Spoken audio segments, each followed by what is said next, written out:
Yep. Surprise! Mm-hmm. Yeah, we still don't have we still don't have an intro for this. Yeah, I keep forgetting about it, and then it's just kind of like, so every time we go on, I'm just always kind of like, it just seems so lame. It's like anticlimactic. It is. Yeah. Oh, it's us again. Yeah. We were just here yesterday. Once again, this is another sidetrack. And this is where Jenny and I just fucking ramble for a couple of hours and drink. So like every other show. Like every other show. The only difference is that you guys kind of pick the topic based upon the comments in the comment section. And for those of you who are not in the live stream or watching this recorded, you can just sit back and have a drink and listen to us fucking bamboozle everybody. We're just going to bamboozle motherfuckers. And it'll probably, like, if you drink, it'll probably make a lot more sense. We're gonna bamboozle our way through this show because we don't have a topic. These are fun though. Yeah, I like doing fun. These. They're very fun because it's just kind of like I can just hang out with you guys. Yeah. I can just drink. If I forget what I was talking about, it doesn't really matter. I don't have to do any research ahead of time. You know, these shows are kind of remind me of Dan Bell's Quiet Time, where he just sits there and tells a story. But they're not quiet. Man, those are so great. Yeah, yeah. Well, he tries, but then he starts cracking himself up. Which also makes, because he tries to do like the low down like ASMR voice. And today we're talking. And then he's like starts laughing, and I'm just like, yeah, that's how that would go if I tried to do that. So then I drove 3.5 hours out into the woods looking for the Hippocari fucking karaoke monster. They said it was out there. It's kind of like the Swamp Thing monster. And I got out there, and it scared the shit out of me. Yeah, that's how he would do the whole show like that. He did this really long. My favorite quiet time that he did was he was telling this really, really long story about him driving out into the Everglades and like all the fucking weirdos. And he even had like the Google Maps shit so he could like show where he was and everything. I don't know why that one's so entertaining. Sometimes, like, if I'm just, like, chilling out and I'm drunk and I don't really feel like listening, like, paying attention to anything, like, sometimes I'll put that on in the background. So I've seen it, like, 10 times. Mm. He has, like, such a great voice. It's, like, so relaxing. People are starting to pile in. You got Sabrina in there. What's up, Sabrina? DJ Maniac, Dom the Bomb. David June's with us. Sandra's here, and now she speaks jive fluently. Oh, shit. Hold on. Okay, now I can see her. I only had top chat was activated. I told you that's like the default, so you have to go in there and put all. Yeah. I don't know why it does. And Sandra speaks jive fluently.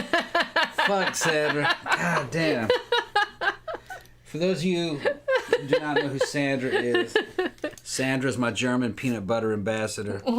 She's this kind of slutty chick that runs around in a tube top. Flat-chested tube top. Yeah, and she runs around and tells all the Germans how good peanut butter is. I introduced peanut butter to Germany, but she's my peanut butter ambassador. 100 years from now, when peanut butter is like Germany's national sport, national fucking treasure, national food. That'd be fucking cool. Come on, peanut butter's the national sport. Yeah. Yeah, but what happens in 20 years? It'll be a statue of her.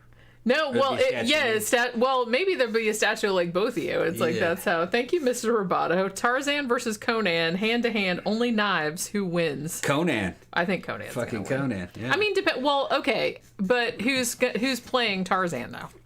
Are we talking about, it's just the metaphysical Tarzan. It's just the metaphysical Tarzan? Yeah, but then that could be anybody. It doesn't necessarily have to. Who played Tarzan? Johnny Weissmuller? Who else played fucking... Yeah, no, fucking Conan. He played Tarzan. He's the only person that I know that played Tarzan. Conan was from, he was Tarzan before Tarzan.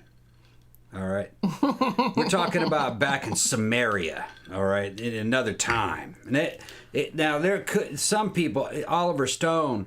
He imagined the universe of Conan, of Samaria. What was the name of that world? The Hybornia? I think Hybornia. Hyboria, I think was the name of the world that he came from. I'm sure somebody in the comments knows. Yeah, Roger Stone imagined that being post-apocalyptic way in the future. So that there was mutants, like dog-headed people and stuff, and giant spiders and fucking big lizards and everything, that they were all cat head. Mutants, yeah. That's what I want. Psychic abilities, but I would see them as magic, abilities, please. Yeah, I should say this coming Saturday. Well, actually, I think Friday and Saturday at Mannequins is Goth Apocalypse. So everybody's supposed to do like Mad Max. Kind of shit. They did steampunk last week, but I forgot. Yeah. So I just wore my regular shit. Sandra's in there laughing. DJ Maniac says you look like you just played 8 holes. Who, me? Yeah, you. And now he's doing the golf commentator voice. Doing a golf commentator voice? Yeah. What do I have? I gotta change it up. Should I change it up? Should I just go fucking straight Riddick on you fucking people? You don't have your sexual tyrannosaur goggles? I got that right there. Now, I don't have the sexual tyrannosaur goggles today. I got my fucking Riddick goggles. I got my Riddick goggles on. Yeah. I ought to put a fucking wig on with this. Man, wow. We've only been on like 5 or 10 minutes and you're already putting a wig on? Holy crap. Because you're fucking with me. We'll have to fuck with you more then. You're fucking with me. And I swear to God, we're not like drunk yet. I swear to God. I think I got this on backwards. But I think I got it on backwards. But I'm going to leave it. I'm going to leave it on backwards. Look at you, Robert Plant looking motherfucker. Yeah. Hold on. I'm going to flip it around. Well, hang on. Wigs, usually have like straps in there that strap together at the back of your head. Yeah, like, to kind of keep it in there. Okay. It's okay. It's universal. It can be one way or the other. Look at it. It's like it's so bouncy. Yeah, the only problem is that I can't read with this. It's bouncing and behaving. Yeah, well, yeah, because you probably can't fucking see anything. I can't see through the glasses. I can't wear glasses. But what was I fucking talking about? Who knows? Conan and shit. Who knows? So now you look like Napoleon Dynamite. Yeah. Oh my God! Wait, now you look even more like Carrot Top. Yeah. Carrot Top got jacked too, man. He looks horrifying. He looks like a woman in a certain way, a woman with muscles.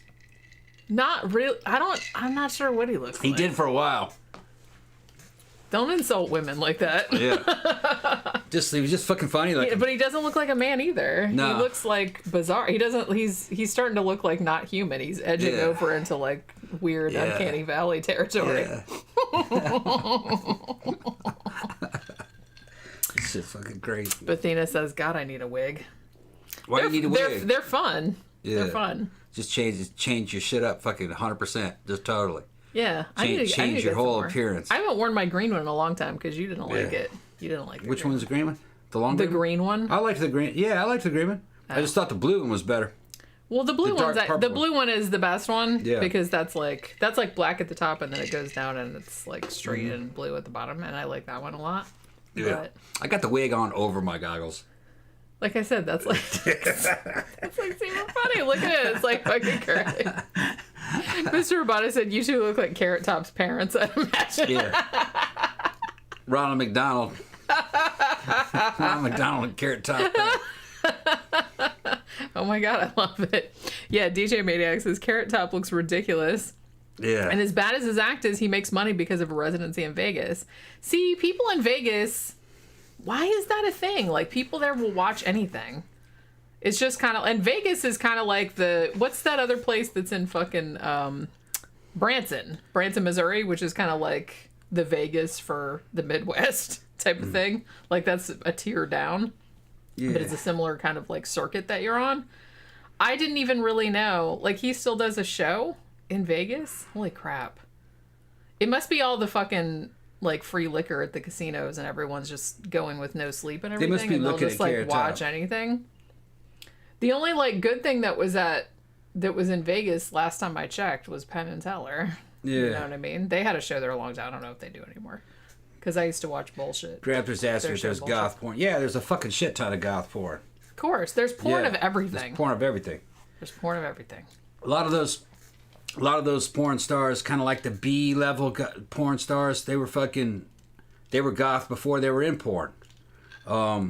You can go way back to the 90s. Belladonna was a goth chick. She was from fucking Biloxi. Yeah. And she was goth, but then she would just be whatever. You know, she was an actress too, you know, in the industry, so she would just dress up as anything. She changed a little bit over time. One of the famous one used to hang out at the castle all the time. We saw her. I didn't know who she was though at the time. What was her name? Oh shit! No, I can't remember. She doesn't live here anymore. She moved away. She's known for having a really fucking long tongue. Almost like Gene Simmons. That doesn't help me. Hold on. I can find her name. Zach says, speaking of hair, Jenny, if you knew what I'm willing to do to have the ginger hair you have naturally, I've dyed it ginger before and it looks damn good on me. Well, yeah, shit. I know. That's the thing. It's like I sometimes consider growing the hair out to my natural color, which is like a coppery reddish orange. But I'm scared that it's just going to be gray and it's not going to be pretty like it used to be. So it's like, I don't know. And it'll look so crappy. Like, there'll be a long period of time when it'll look like really crappy because I'll have like, it'll be black and then it'll be like, so I don't know what I'm going to have to wear a wig that whole entire time till it grows back out. I guess I could just shave it all off. See, I don't have, that's one thing I'm jealous of Tom because he has a good like head, like for shaving, right? You look good with a shaved head. A lot of times I would like to shave off all my hair because my hair is a pain in the fucking ass and it gets all over the house. He was mopping the floor the other day and he's like, all over this house is just long black hairs. Yeah. And I was like, I can't, it's like, I know it's gross. It's annoying. It gets stuck in the shower drain. Every time I wash it, every time I brush it, every time like big fucking clumps come out. And yet it never gets any thinner. Like, so there's always just more of it. And it just like reproduces overnight. It's just like that fucking story from Body Bags, man. Well, like with the fucking aliens that looked like hair. I kind of feel like that's what my hair is like. And it gets everywhere. Everywhere. I found her. Larkin Love. She's from the castle. Oh, yeah? I don't really... I kind of remember her, maybe. Yeah, porn star named Larkin Love. Larkin. Larkin Love. Larkin Love, yeah. Better than LARPin' Love, I guess. Yeah, Karen says everyone's doing gray. I don't know why. Yeah. That's what she looked like probably back in the time we would have been there. Okay, that's a little alarming. Yeah, that's that tongue. Oh, it turned off. Shit. It turned off. No, it just... I had my hair dyed that color. That same color as hers for a long time. Yeah, it's a little... it's a little weird. It's a little weird. A little weird. Yeah, Stacy Keach. She was the one from Body Bags that was growing all the hair. Except it was really... What happened? Nothing. Oh, okay. LARPing Love, soon to come. Yeah, that's gonna be like the nerdy version of that. Yeah. Yeah, I can't... I remember like a few years ago there was kind of like a trend for everyone doing their hair gray. Or like silver, I guess, would be more of a thing.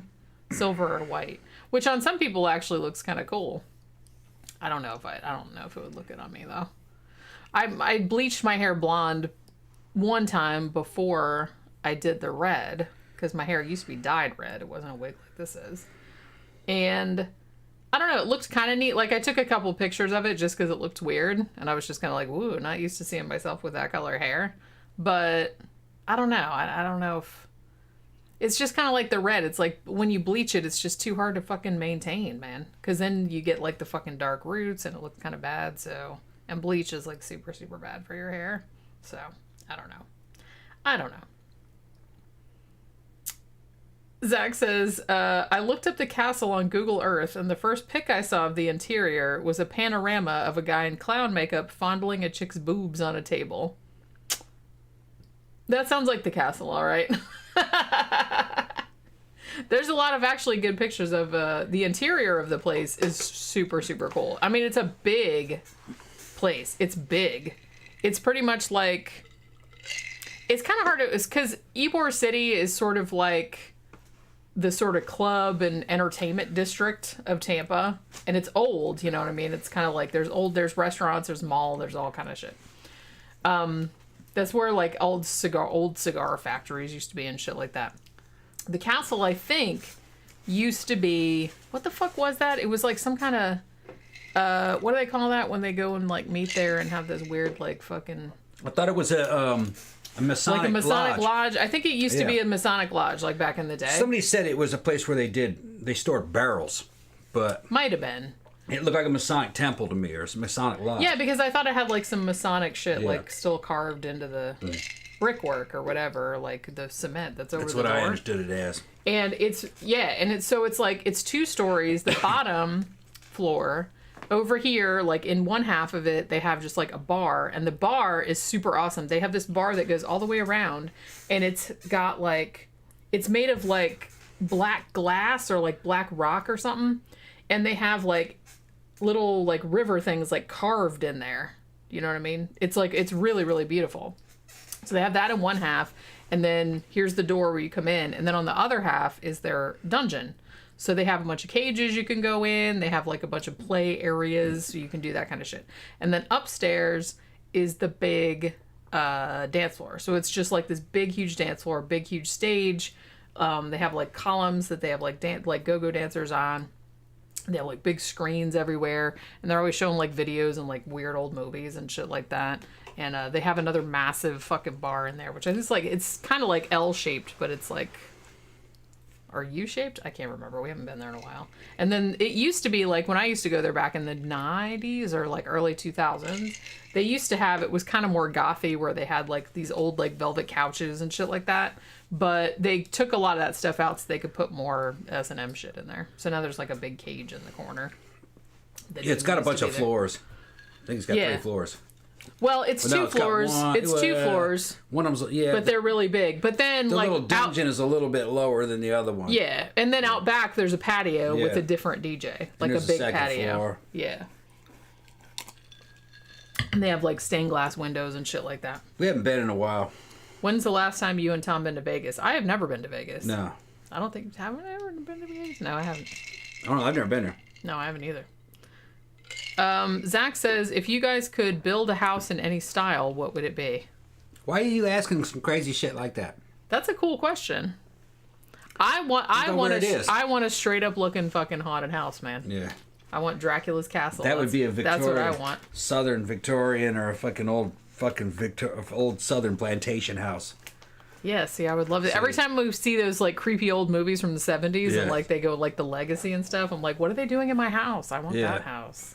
I love that old shit, man. That's like super cool. The Haunted Mansion in California, the one in Disneyland. Mm-hmm. The outside of that thing, it's like a Louisiana plantation house. Yeah, that's what it looks like. But the one here is like a stone. Yeah, it looks like an old haunted castle. It looks which I like that. I like that better. Yeah. I don't know.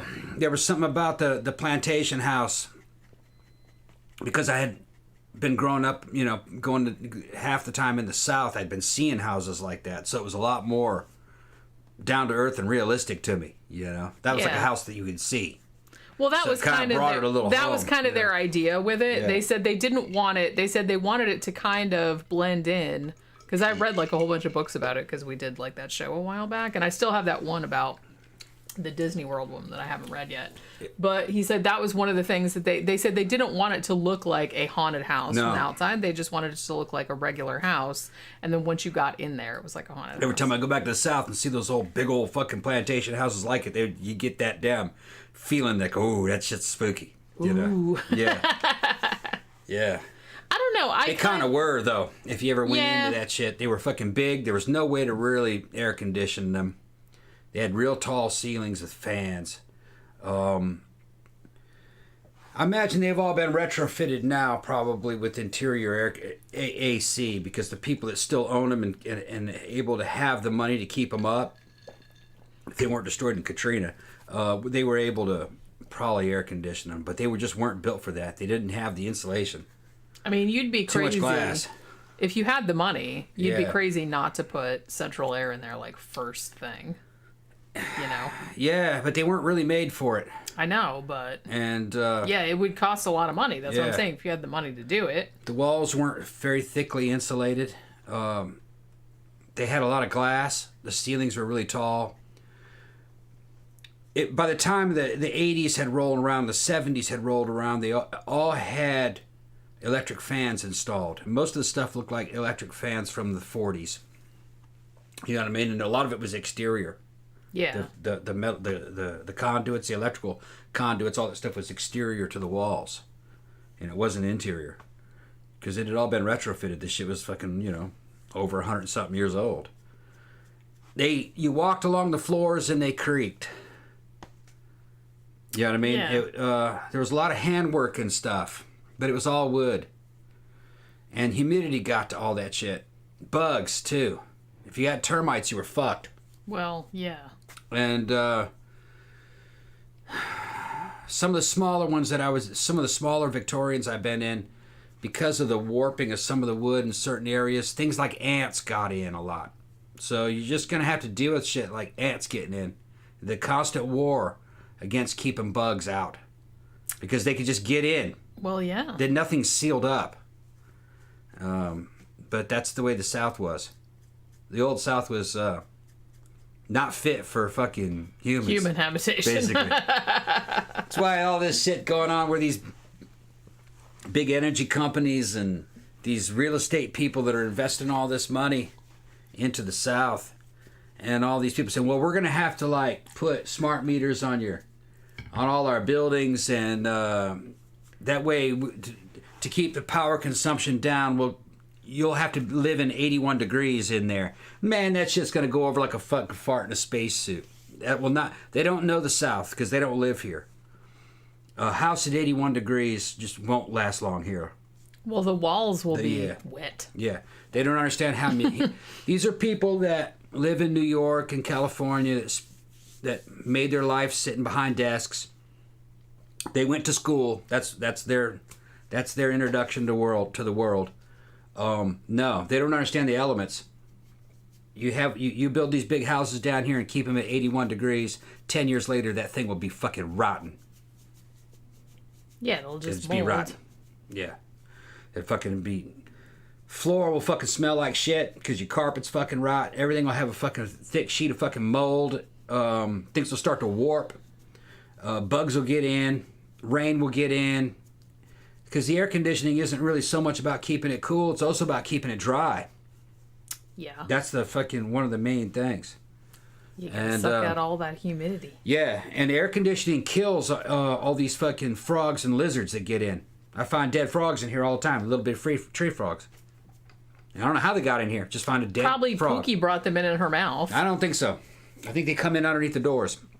Yeah, they might. They get into a sliding glass door, and they get into a door track and get in when you're sliding in the doors. Or they're in a door, and you open the door, and you don't see it, but it jumps in the house because it was on the other side of the door. You know what I mean? Because the doors swing in. Although every now and then, we've caught Pookie.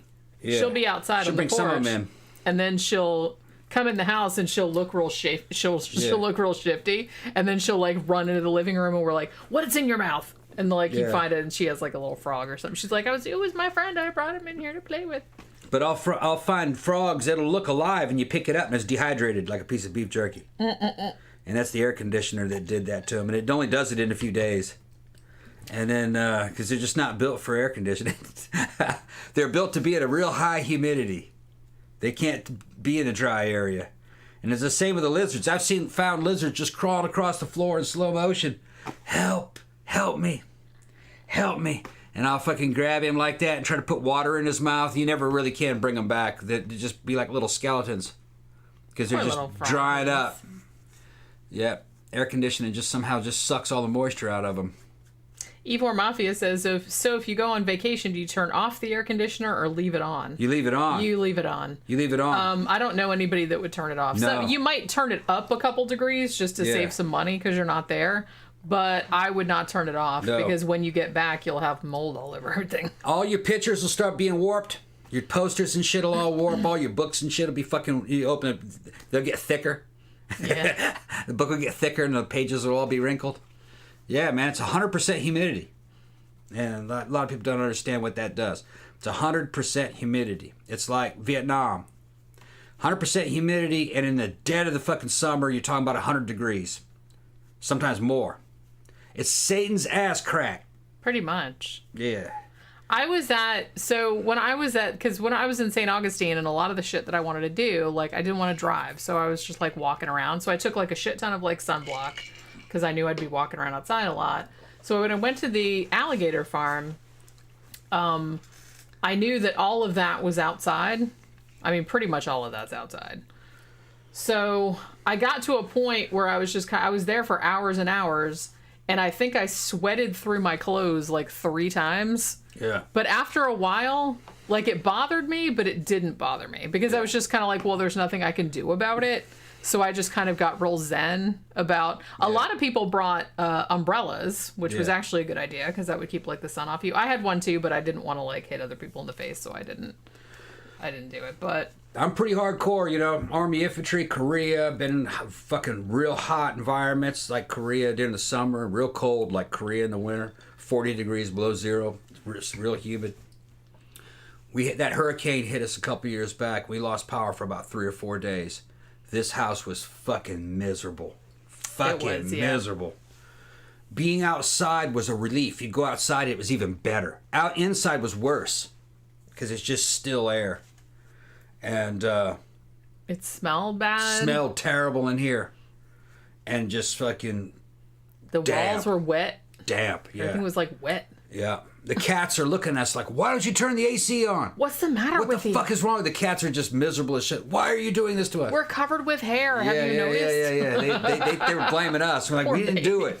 Thank you, Esther. Love you, Jenny and Tom. We love you too. Thank you. You're pretty rad. $14 super chat. Thank you. $14.99. $14.99. Yeah. We got some of these hemp cigarettes. Let's smoke one. All right.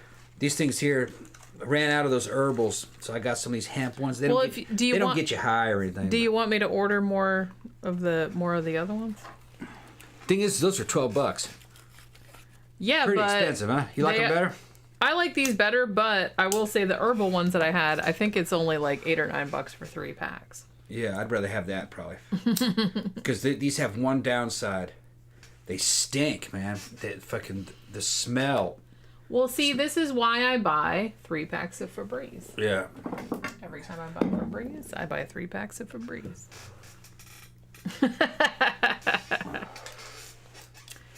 Mr. Roboto says, Jenny, I think the cat and the frogs have a deal, so the cat lets them in. Maybe. Yeah. She brings it, like, she doesn't kill them.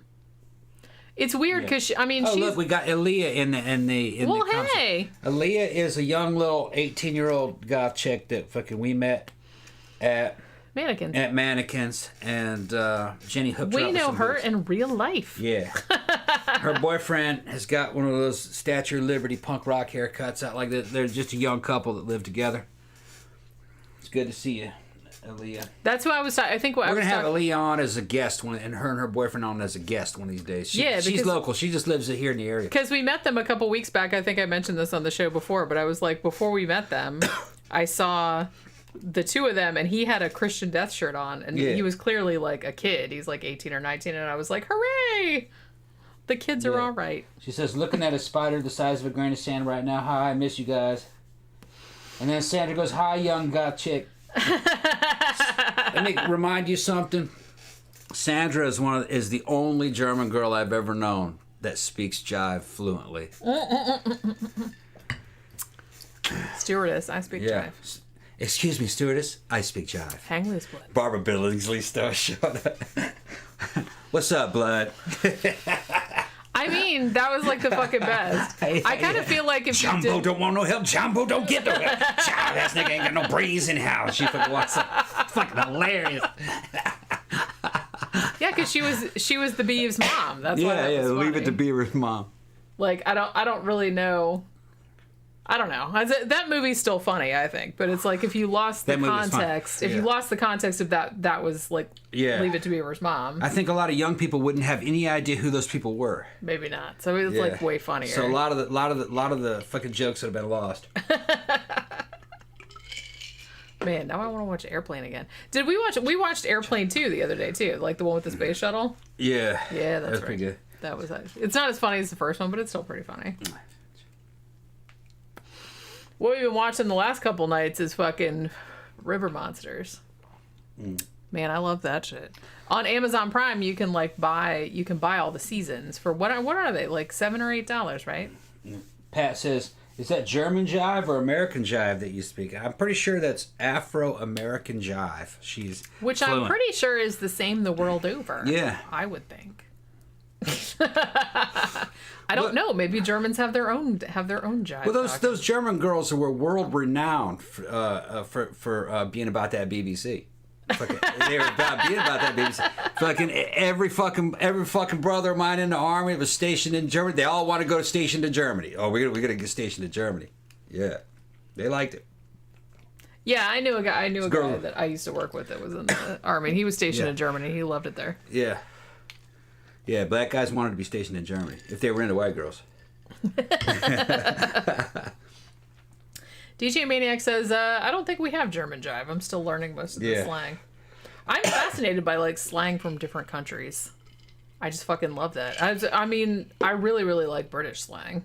I think their slang sounds so much better than ours. I don't know why. Mm. It's just, I don't know. All that Cockney rhyming slang and all that shit's so fucking funny. Sandra's laughing, going, Tom. She goes, yeah, okay.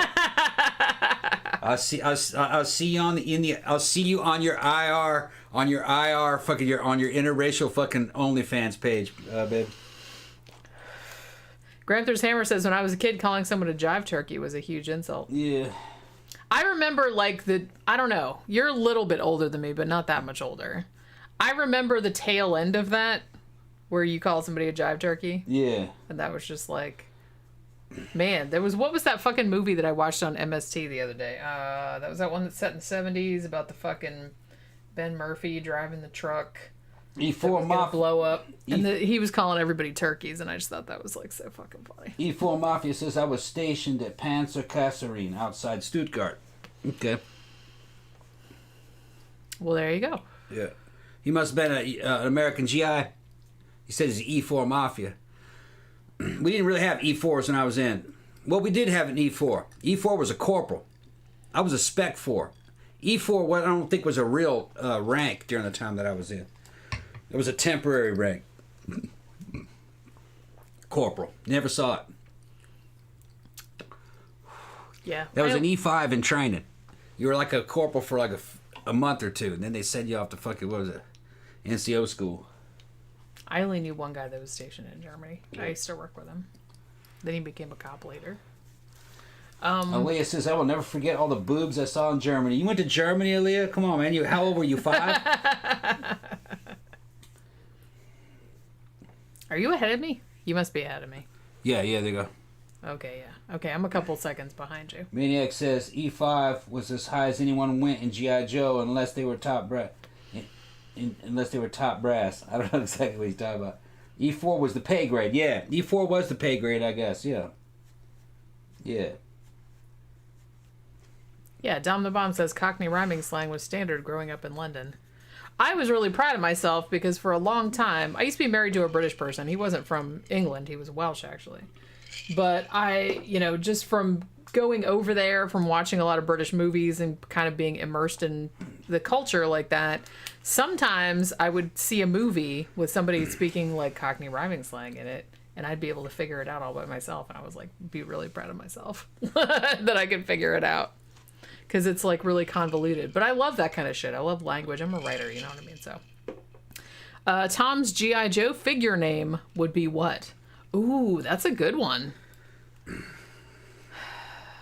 I'm trying to think of because my brother had a whole bunch of those G.I. Joe figures back in the. What was the one? He was yellow and red, and he was like a firefighter type of dude. What was that fucker's name? I don't know what you're talking about. God damn it. You didn't have any G.I. Joe figures? No, not really. Really? I had the original G.I. Joes. They were big. Well, yeah, the big Barbie size. But that was just G.I. Joe. Yeah, you didn't have the little. No. The little ones. No. My brother had a bunch of the little. I was too old for that. When those came out, I was already in high school. Okay, yeah, because I'm 3 or 4 years younger than you, and my brother is 4 years younger than me. Mm-hmm. So he had them, but I just remember. Mm-hmm. I had the big G.I. Joes. Yeah, that's what they started as. Yeah. It's funny because if you guys ever watch on Netflix, they have that show, The Toys That Made Us, and I think they did a whole show on G.I. Joe, didn't they? Yeah. And G.I. Joe was basically an outgrowth of, because Barbie was such a big deal. It was a boy Barbie. They were like, let's make a boy Barbie, with army shit on it. Right. Well, they knew how to sell it. Yeah. But they would not call it a doll. See, they were very smart, and they said, we are not going to call this a doll. This is an action figure. Yeah. That way to Barbie just sits around. He does shit. Yeah. And And I wanted G.I. Joe when I was a kid. This is back in the 70s. And it wasn't so much because of the figure. It was for the guns that he came with and the vehicles. Because he had a 6-wheel vehicle you could have him in. Yeah, my brother had that. Yeah, he had the excavation stuff to pull out the fucking mummy out of the ground with the Egyptian sarcophagus. He had a fucking submarine. You could go like that; it would sink down into. He'd put him in. Remember the yellow submarine that he had? As in, we all live in one. No, no. It was kind of like a. It was kind of like a submarine, a rescue submarine. You know what I mean? It was yellow though. I think it was either yellow or orange. I know. I just laughed that you said yellow submarine. Yeah, I didn't take the bait. It had all kinds of cool shit. You're not fun. No, I didn't take the bait. Blowtorch, that was his name. Yeah, DJ Maniacs. I knew someone would remember. Yeah. So boys didn't buy it for the figure, for the most part, or it was the guns and the vehicles and all the accessories. Because I remember playing more with the vehicles and the guns, the little guns, than I did with the actual G.I. Joe fucking doll. Yeah. Isn't that weird? But not really. I'd put him in it, but then you'd run him around, and you know what I mean. And here, get in there, G.I. Joe. We're going someplace. Yeah, and they knew how to sell that to boys. Yeah. The one set that I had, you could make a big tower out of these plastic girders. And you had a rope that went from the top, and you could connect it somewhere, and he could hold on to something, and you could slide him down the rope. That also, I don't remember what that thing was called. You don't remember that. That was before your time. My time is about the same time as your time. It was fucking G.I. Joe with the Kung Fu grip. Yeah. He had a Kung Fu grip. Yeah. Because normal grip is not enough. You got to have that Kung Fu grip. Sure. Because Kung Fu has got a slightly different grip than other grips. When you think about it, like, what the fuck? Because when I think of Kung Fu, I think of somebody doing that. Yeah, right, yeah. That's not a grip. That's not a grip. You know, it's fighting and shit. But there's a certain kind of grip that only a martial artist has. Sure. It didn't make any fucking sense then, and it doesn't make any sense now. Well, no one really thought about it. They're like, oh, Kung Fu grip, okay. Yeah, it was emotion. That sounds awesome. It was it was emotion. Happy birthday, Oracle. Awesome. So does Tom have the Kung Fu grip? No. He does not have Kung Fu. No, I have normal grip. I got the Conan grip. Kung Fu is fucking soy as fuck. Kung Fu is the fantasies of a 140-pound man. That's what Kung Fu is. You see, don't get me fucking started. I know you bitches are in there because they got these dudes that are the same age as me, and they grew up just like I did, watching those Kung Fu movies and not having the internet and not really knowing what was true or wasn't true. And yes, we were fooled by Kung Fu for a while. It was easy. Well, I don't even know if I'd say it was easier to fool people back then. It's still pretty easy to fool people nowadays. It's even easier back then. But I think it was easier back then, yeah. which that's pretty crazy because like people are still idiots nowadays. But it's like back then it was like much easier because you couldn't check. What are you gonna do? Call the library? We didn't have the internet. We used to get that Black Belt magazine. All right, we'd go to 7-Eleven, we'd drinking playing Spy Hunter, playing Galaga, fucking Rastan and shit like that. And getting behind us, horked. Yeah, getting butt horked. Rastan would fall on the fucking butt hork. Behind us would be the fucking magazine rack, and they'd have all kinds of magazines like assault weapons and fucking SWAT and fucking guns and ammo. Guns and ammo was boring though. We liked the good shit like fucking guns and ammo is kind of boring. It's fucking boring. Soldier of Fortune magazine, you know, fucking. And in Soldier of Fortune magazine was mercenary stuff and kung fu shit. But they also had one called Black Belt. Yeah. So we'd be fucking drinking Slurpees and fucking big gulps and shit. Watching girls walk in, you know, fucking commenting on the fucking booty and stuff, you know, playing Spy Hunter. And not that much different to now. It's the same fucking shit. And, you know, we grew up on a diet of watching these fucking martial arts movies and not knowing what was true. So you see the shit in movies and then you see it in print. And you see Black Belt magazine.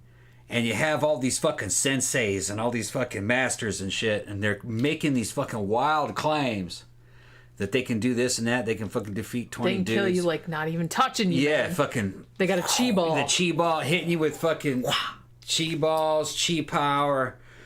Which is obviously bullshit. Yeah. That's obviously 1-inch punch, death touches, poison hand shit. But it sounded cool. The dim mock, and all this kind of stuff, Ciarra bullshitoed. Yeah, it's bullshito. Yeah, going right back to bullshito. For more information. The dim mock. And there was some appealing about all that because there were all these little offers. If you fucking pay this amount of money, we'll send you this video from like a sheet of Kim, fake ninja, or just some shit like that. Seriously, if the church go on YouTube and do a search for a sheet of Kim and watch some of that dude's videos. Yeah. They're so hilarious / pathetic at the same time. That'd be something like a child like us would have the kids like us would have got that shit. I'll pay the $20 to get the videos. Okay, I didn't have $20 though, so we would have tried to scrape it together to get the fucking secret to the death. But I wanted the sea monkeys though, so I'm not much better. we weren't that young. We were like 16, 17. 15, 16, 17. This shit was ridiculous, though. Yeah. It was before the internet. You couldn't verify anything. There was no comment section on anything, too. So you were on your own about you'd read something and you were on your own. Your reaction might be, I don't know about that. But if there was a comment section, the comment was section like, this dude is so full of shit. And then there'd be all kinds of, then there'd be links to fucking with somebody else, and then, he's full of shit, And that would go like, yeah, it's gotta be bullshit, But we didn't grow up that way. We didn't have that. You know what I mean? So you just were kind of out there on your own going, yeah, maybe you can do something like that. Maybe you can kill people just by touching them in a certain place. Well, I came from a kind of a special background too. I saw a fucking poltergeist. This is before the time that I had out-of-body experiences or anything like that, but I saw that poltergeist. So I thought that maybe chi energy might have had something to do with that. Maybe you could do. So what you're talking about is like something out of damn Star Wars. Because you had seen it, so to you it seemed more plausible. A little bit more plausible. Right. But the guys that they're quoting, okay, there was no video available of them until much, much later. You know what I mean? History Channel and National Geographic started exposing these guys, So, like Dillman. Remember Dillman? The guy from the no-touch knockout? Oh, yeah. That guy? Yeah, we talked about him. And Dillman was like a respected martial artist, supposedly. Really well known. I mean, he even trained Muhammad Ali. So, damn, it's got to be true. But I guess you could say information was very narrow band back then. You were seeing everything in isolation from something else. Now we have like a broadband information. You can look up Dillman, and then everything about Dillman, and then everything everybody said about Dillman, and then you can see Dillman's interactions with other people, if those actually exist. So all of a sudden you go, oh no, this dude's full of shit. But it was a lot harder to defraud someone back then. If they were in print or they were in video, then it kind of gave them credibility. Well, yeah. Because nobody else was. Well, because it was much harder to get into print. Right. Because, like I said, we didn't have the internet. It was like magazines, and they were expensive to produce. So it's like, well, there must be something to it if they printed it, wasted the time to put this motherfucker in the magazine. Then there must be true, right? You know what I mean? So that's what we were thinking. Oh no, but there was just so much crazy shit with martial arts. In a way, though, you have to. Well, you don't have to, but you can kind of admire in a fucked up way some of the people back then that twigged on to the fact that like no one can check on my shit, so I can pretty much just like make up whatever I want, right? And I mean, some of these people went really, really far and got like really respected, like you said, and they'd turn up in like big, when we were just talking about Black Belt magazine, they would turn up in the magazine, and it's like you would get fucking paid to do demonstrations and shit. Yeah. So you could pretty much bullshit your way into almost anything back then if you had enough conviction in what you were saying. There were a lot of red flags going all the way back to the 60s. Even the 50s, okay? When you had Chinese martial arts masters that would not teach any Westerners and would not even allow Westerners to fight them. This goes back in the 60s or the 70s. Then you know that there's that strange things are afoot at the Circle K. You know what I'm talking about? Oh my God, I haven't heard that. You remember that? Yeah, you know strange things are afoot at the Circle at the Circle K. Because they won't fight you. And they have to make excuses why they won't fight you. Well, the reason why they wouldn't fight you, and this even comes up today, you can just go on YouTube and go MMA fighter fights, I think it's Kung Fu master or a Wushu master. And it's a Chinese martial arts guy, or mixed martial arts guy, MMA fighter, who's trying to bring MMA into China. And he was posting in Chinese social media, look, man, these Wushu guys and all this fucking Kung Fu master shit, they're full of shit. Fight me and I'll show you they're full of shit. Well, this guy's maybe 30 years old in really good fucking condition. He's an MMA fighter. His rules are just rule number 1, win. Okay? Yeah. Win. All right, that's the first rule. Like, try not to kill the dude. Right, but win. All right. And then he fucking one of these Chinese martial arts guys says, okay, I'll take the challenge. And he's one of these no-touch knockout Dillman type. And he's maybe 130 pounds. Yeah, I'm gonna kill you right now. Yeah, guys. And he's late 50s, maybe 130 pounds. And maybe 5'5". All right. So did the MMA guy like? Oh, he cleaned the fucking floor with the dude. Did he wipe his ass with him? Just too, walked up at the end. Walked up. Just walked out. Just fucking punched him. Pow! Knocked him on the ground. Fucking beat on him a little bit. Dude got back up. They separated him. He did it like twice. All right. Second time he kicks the dude in the fucking head and shit. Fucking beats on him a little bit and just.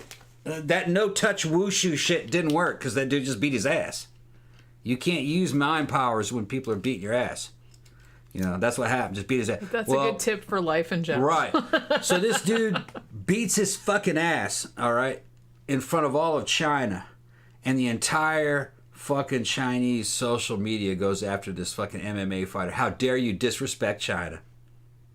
Ain't that some shit? How dare you disrespect China with your American fighting style? Like, what? Yeah, and he was begging, okay, people, you know, I'm just trying to show you that it's not real, you know, and he was crying, I'm crying. He should have stood his ground. But I can understand, you know, he had the CCP and all of China calling him a scumbag for beating the dude up. Well, he accepted the challenge. It was a fight. Got his ass whipped. Well, that's the thing. I mean, you'd think that it's what it says on the tin. It's like, yeah, we're going to fight. Right, yeah. But I'm not just going to, like, touch you. But in China, in the mentality of China, Kung Fu is supposed to win, even though Kung Fu does not fucking work. MMA works. And this Chinese dude... Yeah, because they'll just, like, beat the fuck out of you, okay? Sure. And that was what... That takes me back to fucking Bruce Lee. Because that's what Bruce Lee was saying. If you go back to all of Bruce Lee's... Bruce Lee was... He could fight. Chuck Norris was a real fighter.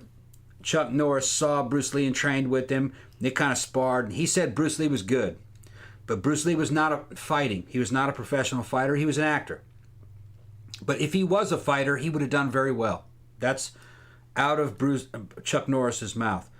That Chuck Norris became an actor later on, but Chuck started off as a fighter.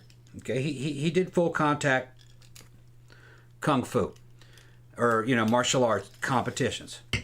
Now, MMA had not been invented yet. There were certain rules. All this shit goes back to the Kumite, and all you fucking little young boys growing up in the 80s know exactly what I'm talking about. With the Kumite and fucking, what was the name of that goddamn fucking movie that we were like... Bloodsport. Yeah, okay. They had not been... Bloodsport was about MMA, it's just the MMA didn't exist yet, okay? Yeah, I don't even remember hearing about MMA until at least the 90s. No, it started with Ultimate Fighting, 90s, and then it became... Yeah. And when I remember Ultimate Fighting came out, I was like, oh man, fucking this is the end of the fucking world, man. How can you have fights without any rules? You know what I mean? Well, the rule is don't kill the dude, just win. You know what I mean? Or at least try not to kill the dude. Yeah. If it happens accidentally. Yeah. I mean, there's certain things you can't do. You can't bite and shit. But there were some rules. Biting's it's just that it wasn't boxing, and my generation grew up during the era of boxing and into the martial arts. And that was kind of... Both boxing and martial arts kind of bullshit. Even because you're too limited in boxing. You can't kick. And you can't grapple and wrestle. Which that's That's not the way a fight really happens. Plus, the balls are off limits. You're right, yeah. That's not cool. It's not the way a fight. Anyway, I'm fucking getting ahead of myself. DJ Maniac says, Tom has now been off the rails for 20 minutes, so please have him check his DMs, LOL. Oh. He was telling me a long time ago to, like, check your messages. Check my messages. Yeah. I will in a minute, dude. Hold on. I'll remind you in a minute. Bruce Lee, his little monologues and everything he was talking about the ultimate martial art, one that didn't really have a style or blended all the things that worked. He's talking about MMA. So Bruce Lee was a visionary. He was good, and that's what Bruce Lee was talking about that whole time, and it did happen. That was the Kumite from Bloodsport. It was MMA. Yeah. Not quite as cinematic, I guess. Yeah, you're not killing people and shit, but But people have been killed in boxing matches. Well, yeah, that's true. That happens. People have been killed fucking in football. That's true also. So, and car racing all the time. Not as much as it used to be, but... I remember when Dale Earnhardt got killed. I still lived in Daytona at that point. Hitting fucking well.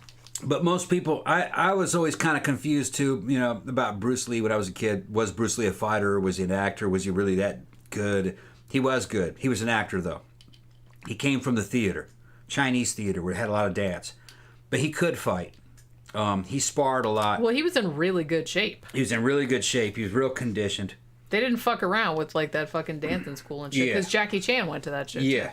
Most people that know MMA, know martial arts, and knew what he was like, they've all kind of come to the conclusion that had he put on about 20 pounds of muscle, he could have gone into MMA under those new rules and done very well. That's what kind of guy he was. I think he probably would have. Yeah, he could have done very well. I mean, he was a little dude, but he was in, like, really good shape. He needed more weight on him. Yeah. Because he was more about speed and this and that, but you could feed him and fucking do a lot of fucking weight training and maybe fucking some hormone therapy, put another 20 pounds on him. He was light. He was only 145 pounds. Yeah, like I said, he was a little dude. Right. He needed to be a little bit heavier. He was heavier. very, very lean. And he needed a ground game, but he was the kind of guy, by all accounts, he was the kind of guy that could learn anything. He was when it came to that kind of stuff. He was very dedicated. So you'd teach him a ground game, and he would have learned it. And he would have been real good. He was real innovative, real creative. So I don't really talk shit about Bruce Lee. Bruce Lee was rad. Yeah. He just seemed like a cool dude all around. Yeah, he was good. I'll talk shit about fucking, my boy, Seagal. Okay, somebody asked you earlier to, like, say something about Seagal. Yeah. Yeah. Don't even get us started on Steven. Don't get me started on that shit. That motherfucker will come after me. I don't know why you would be afraid of that. He's in Russia. It'd make an awesome video, huh? It would be. Tom, I'm here to tell you that I've heard everything you said about me, and I think you're a fucking asshole. If he turned up on our doorstep one day, oh my god, that would be so fucking funny. That would be so fucking funny. I'm gonna challenge your sawed-off ass to a fight right now. Come on. Put your shit on. Put your boots on. I told you though, if he did that, he would turn up on our front porch and he would challenge you to a fight, and then he would stand over there, and then he would get his stunt double to fight you. Yeah. Now he'd try to fight. I'd get him tired though. That's how I'd beat him. I just get him to turn and wear him out. Or what you could do, because he's pretty big, is you could have a donut in your pocket and you could throw it over there, and then you would go. Then he would run and get the donut. Right. That's what I would do. Just to back up, Seagal is a martial artist, but that martial art that he knows is not a fucking real aggressive martial. It's not that good. It's not a fighty version. Not really, and it is. I'm not sure that's a what's that shit called that he was using. I'm not sure that's a. It's not Aikido, is it? It's Aikido, yeah. Yeah. It's a martial art, but I don't think it's a know. useful martial art. I think it's obsolete. And I mean, like I said, I'm not like shitting on martial arts, but we're just talking about if you got like in a street fight. Right. That's not what you would use. Yeah, that's not really like super effective. He's not a very physically fit or conditioned guy. He never really was. He was very tall. He's 6 foot something. He's got some weight behind him. And he's a big dude. He's a big dude. He's not powerful though. If you look at his arms, he's not in good condition. He can't run. He's he can't walk up or downstairs. No. He's an actor. If that's what you want to call it. He's an entertainer. Yeah. He was a fucking cop, though, for a while, or a sheriff. He wasn't a real cop. They just made him like an honorary cop because he was famous. Cop. That's true. So they just like let him go to the fucking scenes and stuff to make him feel important. That's why. Somebody asked why we don't have a dog. I don't really like dogs that much. Do you? I'm not a big dog. I like dogs. I just want to own one. Yeah. The thing about dogs is that I feel like they're, and Pookie is like our child, but dogs are even more like human children, and I really don't like human children. They're too needy. Pookie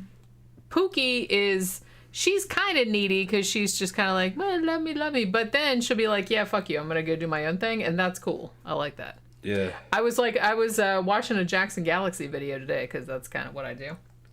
And one of the comments said that all cats are on the autism spectrum. And I was like, they kind of are, though. Yeah. Because it's like they kind of, the cool thing about cats and the thing that I like about cats, because they're very similar to me in personality, I guess, is that, they want affection, they want attention, stuff like that, but on their terms. They want to come to you, and then at the end of it, they're just kind of like, all right, fuck off and leave me alone. You know what I mean? And I relate to that more. I feel like a dog is always like trying to like please you, like, hey, what can I do? Hey, what can I do? And that's like really tiresome to me. Yeah. You know what I mean? Mr. Roboto says, does Steven Seagal, does he run? There's videos of him running. Okay. Somebody did like a super cut of like all the fucked up weird runs that he does. I gotta back up on this, Mr. Roboto. He runs so weird. I don't know how long you've been listening to this show, but me and Seagal stories go way back on this fucking show. All right. All right. Seagal's a fixture on this show. I'm gonna fucking talk about him sometimes because I had like a personal history with fucking Seagal in terms of when I was fucking stationed in the Sinai Peninsula and in the Army, fucking at OP 311. Fucking I was on the MFO mission, which some of you guys in the service know what I'm talking about. It's a multinational force of observers. It was set up by fucking President Carter to enforce the peace treaty between Israel and Egypt. So I was down there. And we had our own little bar at South Camp. And they would play movies there. It'd be like movie night. And we kept hearing about this Steven Seagal dude. All right? And it was rumored that he was a Navy SEAL. And a real fucking martial arts specialist and shit. So they were playing the Steven Seagal movie, and I had to go see it, I gotta check this out for myself, said Tom. And they were like, oh, yeah, he was in the service. He was a Navy SEAL. And it's about him playing a Navy SEAL. It's called Under Siege. And it was a pretty good movie. It had titties in it and everything. The mark of a quality film. Fucking right. Okay? Sandra, tell him. So, I was walked away kind of impressed. I was like, yeah, it was a good movie, man. Because that dude, that dude's pretty impressive. But then later, they played another movie. I think it was called, I don't know, it wasn't Hard to Kill. It was. See, I keep track of like Out for Justice. I think it was called Out for Justice. Because all of his like movie titles are just so like generic. They're all the same. Yeah. They do them with like magnets. Yeah. That have like the words and they just like rearrange them around. You know what I mean? So I think it was Out for Justice. They put that one up there, and he's wearing a black fucking Ranger Army beret, And I'm going, yeah, okay, all right. We're watching it, and they show a scene with him running.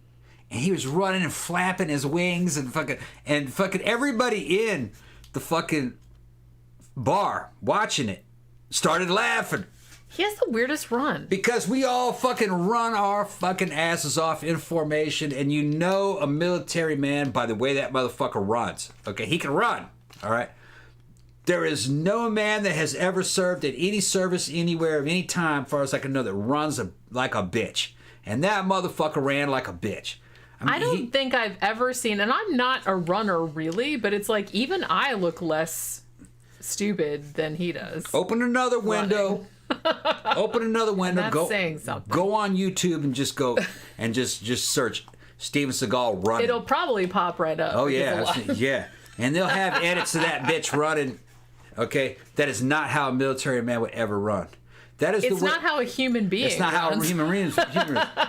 The only person so weird. The only person that has ever run like that is a person who has only sprinted in front of a camera a couple of times. Like, you know what I mean? That was probably the first time. I'm laughing just thinking about it. That's probably the first time that dude has ever run. Yeah. Once you run down there, okay. And that was the extent of his running. And then they're like, everyone's filming it like, what the fuck is that dude? What is he even doing? Is that running? That is not what a dude, is he doing? that is not a dude that's ever jogged or run for fitness or anything, you know. That dude's never run any distance at all. Okay. That was a run he just pulled out of his ass. Tom the Bomb said his hands flapping like a chicken. Yeah. DJ Maniac says he runs like Shatner did in TJ Hooker. Yeah. That's another non-running motherfucker. It's another non-running motherfucker. Brian Amplet says he runs like the beginning of Little House on the Prairie when the Ingalls girls are running down Yeah. Yeah. I know exactly what you're talking about. So, and this is true. Okay, this is true. Oh my God, I'm dying. All of my unit, the 327th Infantry, saw that running, and we all busted up, fucking laughing at the same time, and we were like, "No, it can't be. No, it can't be. No, it can't be." But there was no way to check back then. You know what I mean? Had we been able to do the math and fucking pulled up his old story, there would not have been enough time for him to be in the Navy SEALs. Well, yeah. You see, the times were different back then. If you were going to go into any kind of special operations, all right, which would have been Special Forces, Navy SEAL, any of the big ones, you know, SFOD, which have been Delta. But you had to be they recruited fucking SFOD and Delta from Special Forces usually. As soon as you just start saying, hey, would you like to try out for Special Forces, go through the fucking selection, and then we'll run you through Q cars.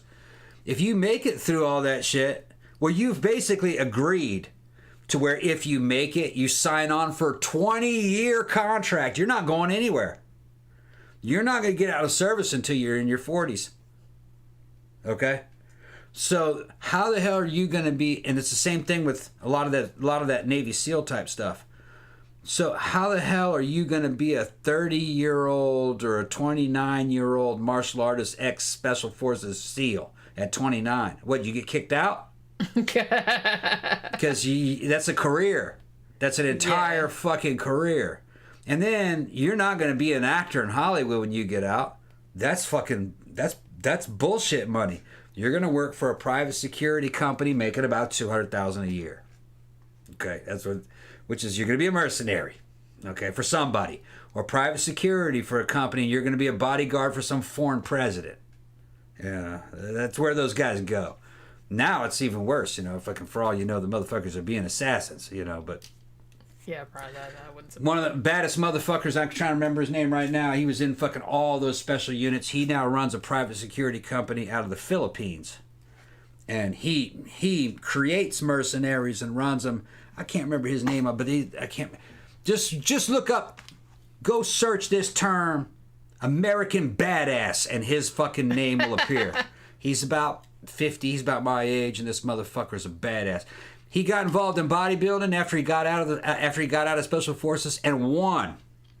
He only got ready in about a year.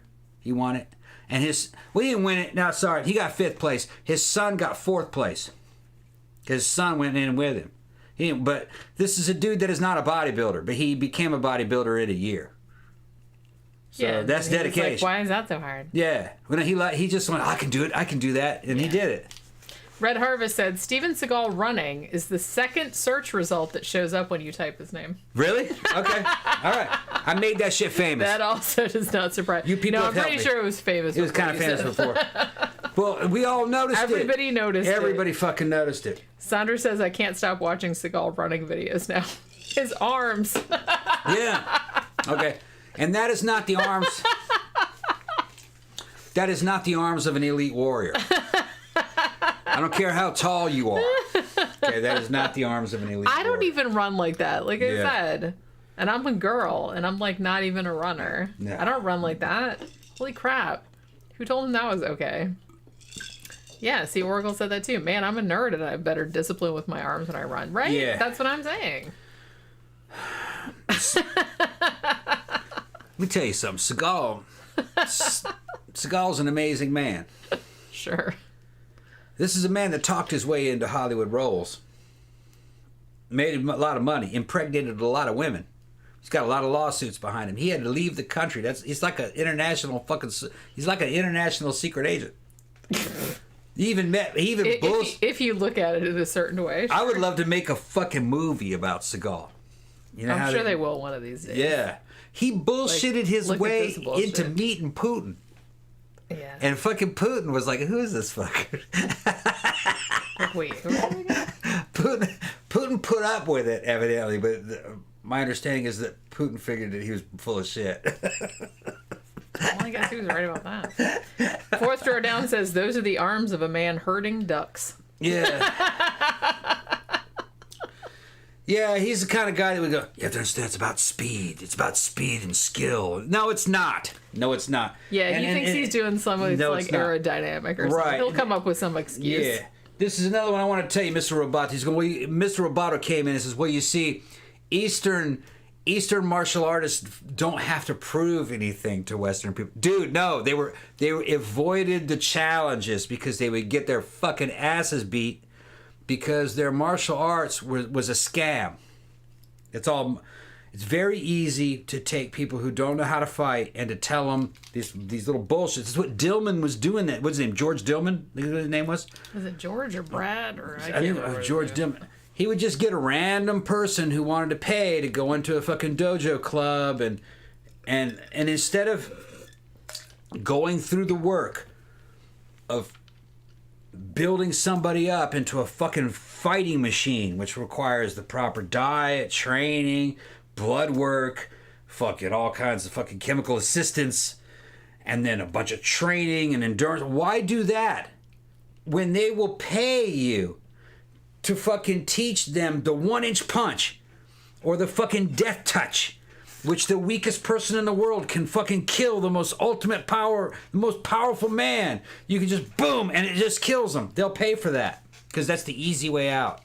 Does it work? No, but they'll still pay you for it. Well, yeah. Well, because everybody wants to think that there's like some like cheat code. Yeah, it's a cheat code. Or some easy way to do everything, not just, weight loss or getting in shape or whatever. Yeah. It's just everybody wants there to be like some secret easy way to do shit, and there's just not. So, and is that right? No, it's wrong. Fucking very wrong. Because what Dillman had was a bunch of very weak students, overweight women, walking around thinking that they had the power of life and death over fucking people, thinking that they were well protected, and if they ever got into a jam, they would try to do the little death touch, and guess what? That shit wouldn't work, and then he'd get killed. So fucking, is Dillman helping them? No, he's getting them killed, taking their fucking money. Well, yeah, because in a way, it's almost kind of like worse than just acknowledging, hey, I'm a weak ass motherfucker that'll get my ass kicked. Right. Because you're giving them false confidence. Get false confidence. And so they might walk into situations that they wouldn't have walked into otherwise. Because they think that they can do it. Run up on an armed man and try to do the dim mock and kill him to take the gun. Yeah, see how that and you goes. get your shit fucking blown away. Okay, they should have taken all that fucking money, all that thousands of dollars that you spend on those fucking dojos and buy a fucking gun. That works. That would probably work better. That would work a lot better. Yeah. Than trying to go. Yeah, throw a chi ball at you. Unless the person that's going to kill you is just like, what? And then that gives you a chance to run away. But I don't know. I wouldn't count on it if I was you. Oh, my drink. Oh, you want to make another drink? I'll get another round. Go ahead. Another round. I don't even know. We were thinking about going out after, but then I was kind of like, nah. I'm kind of broke after that vacation, gotta say. And we gotta go out on Saturday, and I think we have to go out on Monday, too. Oh, my poor liver. But yeah, I've been drinking the last couple nights. Not a lot. I just had a cocktail last night and the night before. I had a cocktail last night because I was watching River Monsters, like I said. Esther was saying earlier, we bought... Well, because we used to watch it on TV, whatever the fuck channel it's on. Discovery or whatever. Or Travel Channel. And... then I kind of lost track of it, And then we're like, oh, Amazon Prime has all of the seasons for whatever they were, like $7-8. And I was like, did we even see the season? This doesn't even look familiar. And I was like, even if we did see it, I don't remember it, so might as well pay. So we paid for it and we're watching it. And then we like, I guess there's like 2 or 3 more seasons that we still have to watch. But there's something like really relaxing. I don't know why. There's something really relaxing about river monsters. I guess it's like Jeremy Wade and his like sexy ass Race Bannon looking, thing that he has going on. And his voice is kind of relaxing. And I don't know. Even it's like super scary. Like, I don't know. All the shit that he comes up with is like super scary. There was one episode, I think it was season 8, and we were just watching it last night. Season 7, season 8, I can't remember. Where he did a show about looking for like parasites in his own body. And then he was kind of going around like looking like, look at what fucked up shit these the parasites do to like people's bodies and shit. Now let's find out if I have any of these parasites, because I've been to all these locations and I have a hard time. Because I guess like some people on his crew like turned up with some of these parasites. And so he's like, well, man, I gotta fucking have these as well. Even though he takes all the, immunizations and whatnot. But so they kind of like string you along through the whole episode, and they show you some like super fucked up shit, man. There was like this one woman that had fucking a botfly larva in her head, and it like went into her brain, and it like ended up killing her. There was like a little girl that had fucking worms like in her fucking intestines, and they had to take like this big piece of her intestines out, and they showed like the fucking picture of this fucking intestine with all these fucking worms in it. It was so fucking gross. They had that. They had a dude with like elephantiasis, like his fucking one leg was all fucking swelled up and shit. And it was just like, it was super fucked up. So they have that. And then at the end, like Jeremy goes back to Liverpool where the, tropical diseases clinic is. And they've taken all his blood and his urine and poop and everything. And they're like trying to figure out if he's got any of this shit. And they kind of string you along. It's like, oh, and for this is leishmaniasis. It's like, and you don't have that. And he's just like, shoo. And then like, I think the only thing he ended up having, thank you. I was like weed in here. Yeah, I wonder where that goes. Get the Febreze, it's down there. It's okay. Here, let me smoke another one. But like the only thing that he ended up having was like a very, very mild form of like amoebic dysentery. Who are you talking about?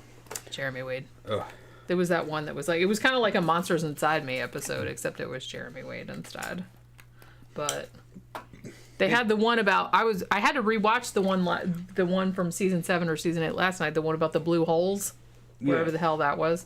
And what was like pulling all those divers like or swimmers like under the water, and it turned out to be, well, they think that it maybe was like a big ass octopus. It was like just pulling people down. But yeah, there was that kind of thing going on. Mm-hmm. Yeah, Pat says, I'm staying out of the tropics.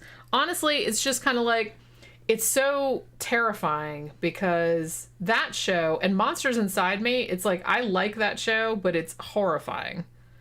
And you watch it and it's just kind of like, man, I was just walking down the fucking street one day like you do a million times in your life, and you get bit by a mosquito and all of a sudden your brain is swelling or your asshole's falling out or whatever. It's just kind of like, it's a horrifying horror. I know it's like, it probably won't happen in this part of the world, but holy shit, dude. All right, yeah.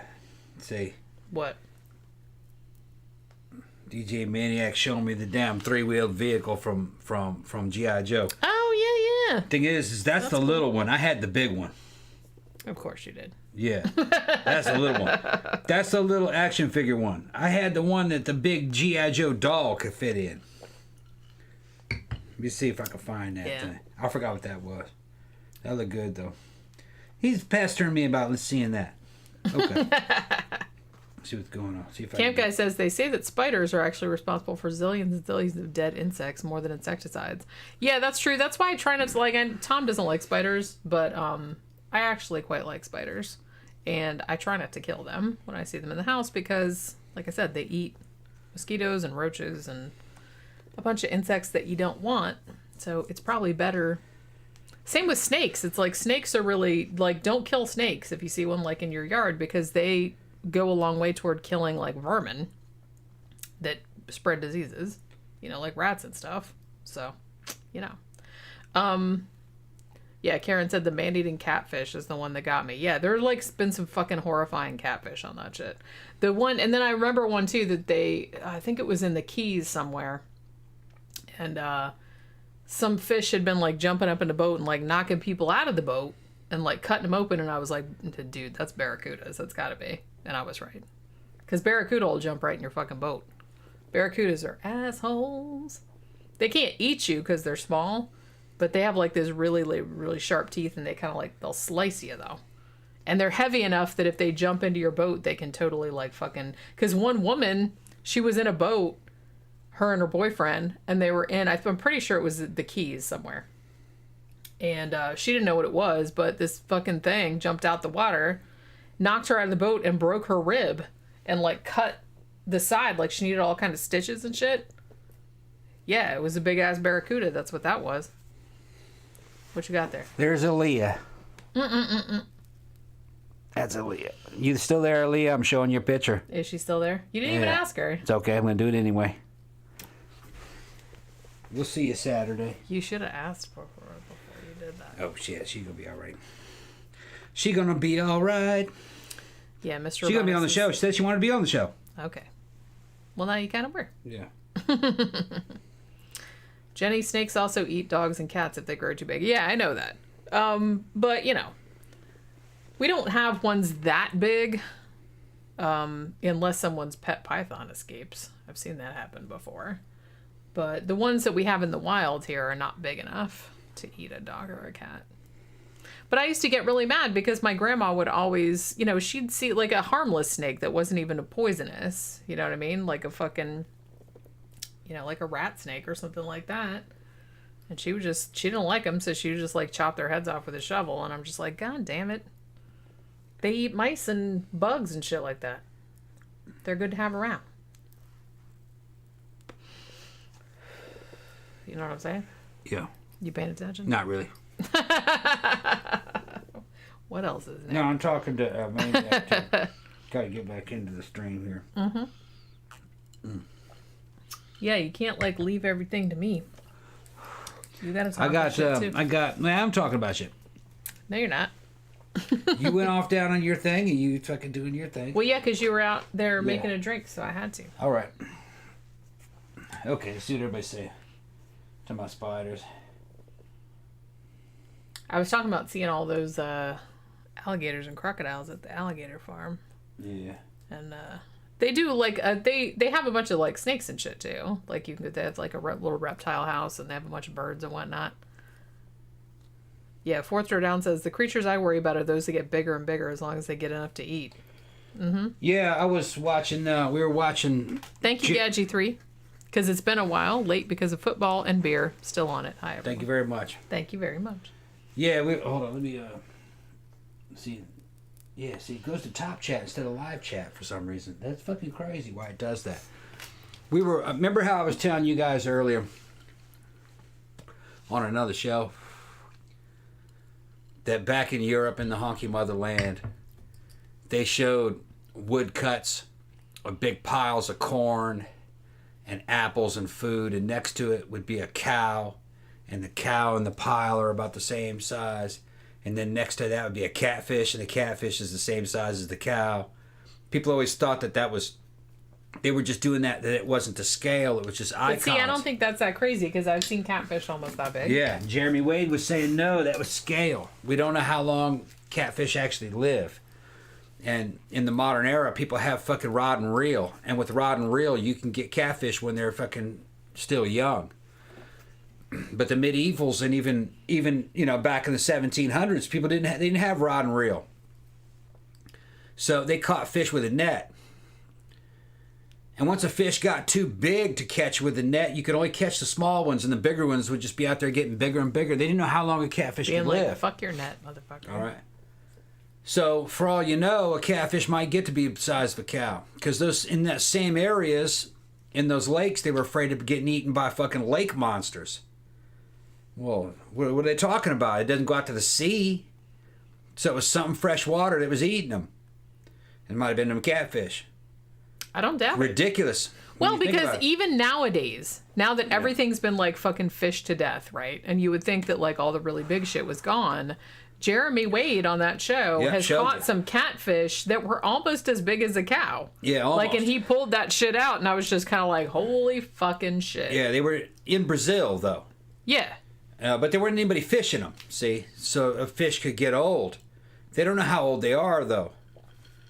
Well, Jeremy Wade did talk about it on that show the last time. They caught a shark. It was a Greenland shark. And it was a 40-year-old juvenile. A 40-year-old juvenile. Well, how old is an adult? They were saying that some of these adults were 200 years old. Well, like I said, that's not crazy because 200. They know that some tortoises, like some reptilians and stuff like that, can live 200 years. 200-year-old adult shark with all the vigor of a young shark. And people are saying, well, you grow old, you die, you get weak. No, that's humans. Other species don't. They don't. Growing old, getting weak, and dying is an error. There are other it's a genetic error. There are other creatures that grow old. They grow old, but they don't get weak. They just continue to get big. They get bigger and bigger and bigger. And they don't have any signs of loss of vitality. They get stronger. And they do eventually die, evidently, but it's probably because they can't feed themselves. They're so big they can't get enough food. So they slowly starve. Well, yeah, because once you get to a certain size, you need like a certain amount of calories to maintain that size. And if you can't find enough food. But theoretically, back in the dinosaur era where everything got big, they probably also, everything lived a long time. How much you want to bet some of those dinosaurs and huge megalodon sharks that they had, they may have been centuries old? They might have been. Like those gigantic megalodon shark might have been 500 years old for all you know. Well, like I said, if there was enough food there to sustain them. Because you could keep them eating. Because those bitches were massive. Think about it. If a shark in the modern era can live to 200, back in that old environment, 500, shit, that ought to be reasonable. Because the 200-year-old ones that they fucking pull up have no signs of dying of old age. They're getting stronger. Yeah. It's amazing when you think about it. For all you know, that fucking might be 500, 600, 700-year-old. Well, that's the thing. We're coming at things from a very human-centric standpoint. I mean, humans, upper limit of our lifespan is probably like 120 years old. Yeah. So it blows our mind when we hear about like, Galapagos tortoises or something like that could live like 200 years at least.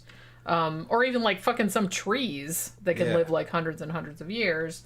So, it's amazing, but I guess it's not really that amazing from their standpoint because that's just like a natural Humans don't live long. Because we don't live long. You know what I mean? So it's just kind of that type of thing. But one of the shows that we saw last night too was, I think the one that we saw that was like a bunch of people that they didn't know what happened to, but like a bunch of people kept disappearing. And then there was a whole thing about, I think this was in Mexico. And they were talking about how there weren't really that many sharks around anymore because a lot of them had been illegally fished. And then like another predator had moved into their niche, right? And so then like all the old fishermen were saying, they kept calling it like the Red Devil, right? And so Jeremy Wade does his little investigation, and he found out that it was actually a massive school of Humboldt squid, which are red normally, although they can change color. And apparently, allegedly, they were grabbing people and like fucking eating them, And he went to somewhere off like South America or something because the pack or whatever you call a bunch of Humboldt squid, I'm not really sure. A pod? Maybe. That's whales.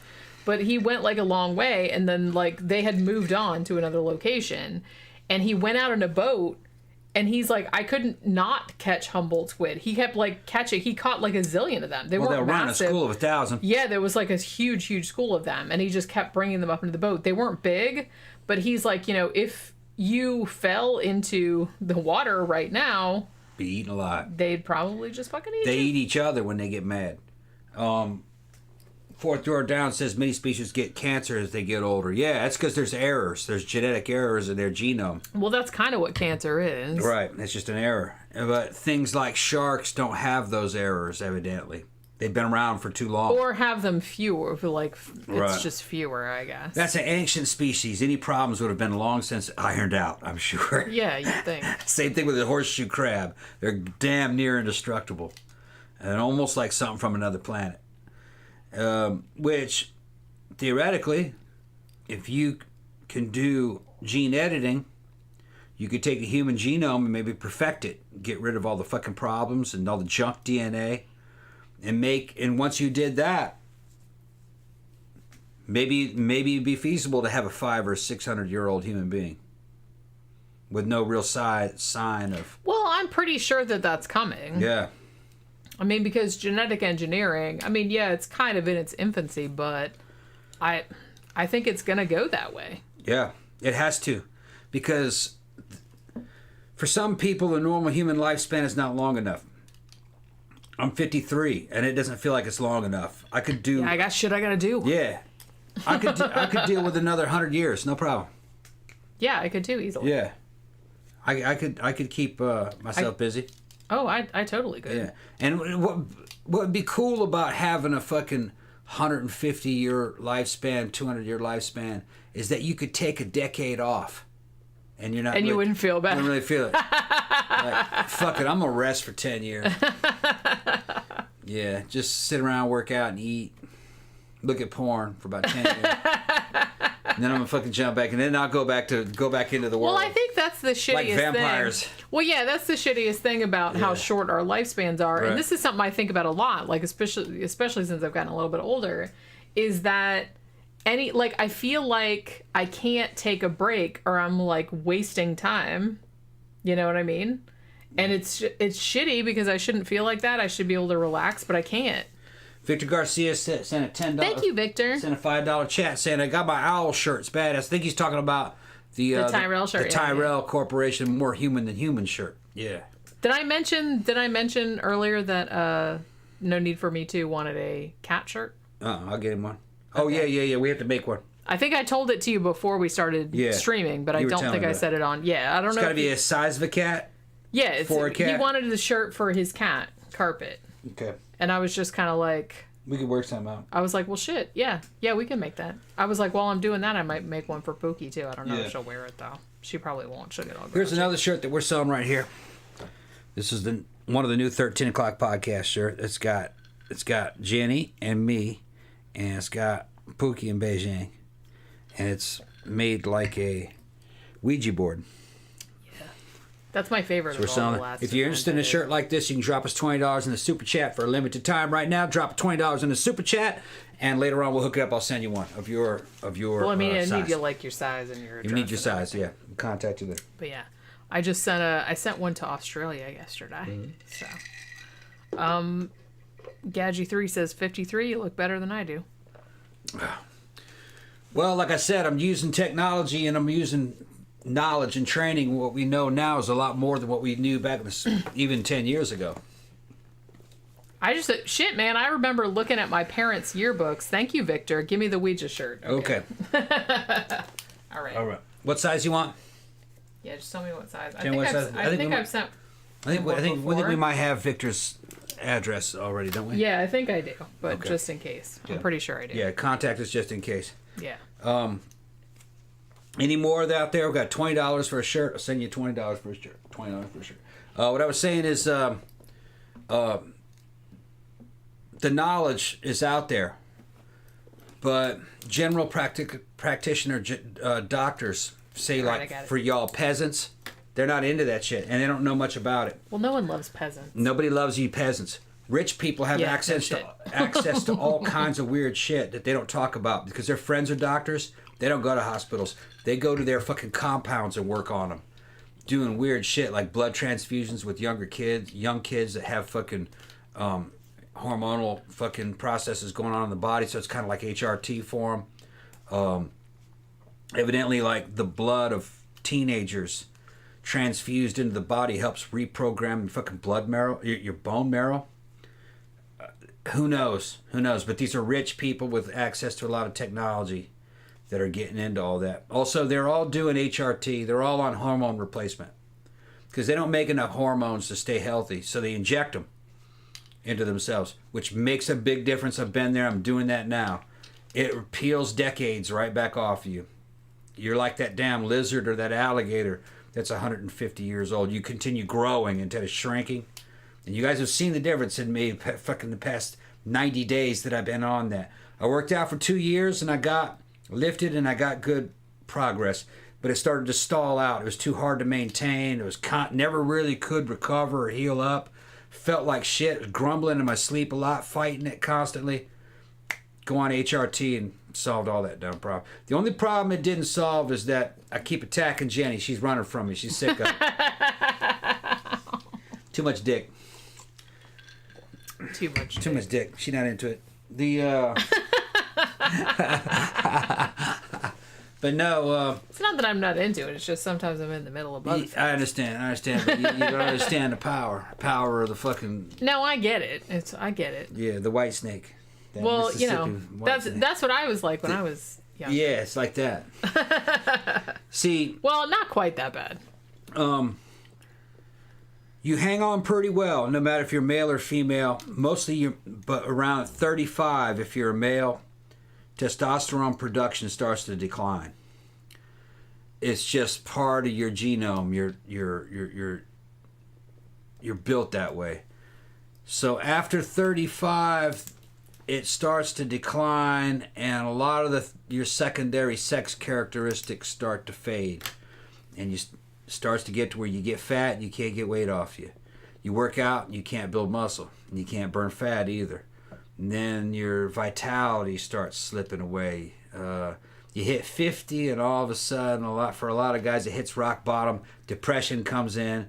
That's when a lot of guys are retiring from their work, and traditionally they retire from their work and were dead 2 years later because they drank themselves to death or committed suicide. Well, and because their work was their entire identity. Right. But it was also linked up with basically that's kind of like andrenopause, male andrenopause. It's kind of like the male version of menopause. Some dudes make it beyond that and can live to be old men, of course, but some dudes don't. The higher intensity, the more your addiction to fucking high intensity stuff. If you're a cop, military, firefighter, construction worker, anybody who lived a dangerous life, andrenopause hits you. A lot of those guys fucking die. Well, it hits you a lot harder because it's a larger transition. It's a larger transition. I mean, that's kind of the thing. It's like if you, and I think that happens why you used to see, you don't really see it that much nowadays, but you used to see, particularly in the boomer era, you would see dudes and they had worked for 30 years, 40 years in the same field, and then they would retire, and a year or two later they'd be dead. And I think that was because, one, they ran them hard. They ran them hard, and they just, like, fucking, they didn't do that anymore, so they couldn't really think of anything else to do. And that was kind of like their entire identity, so they felt like they didn't really have anything to live for anymore. Well, I think it's hormonal, too. They ran them really hard, and they were addicted to running really hard. And as soon as that was gone, they're like, what am I here for? Right. Then there's a hormonal crash, and they died.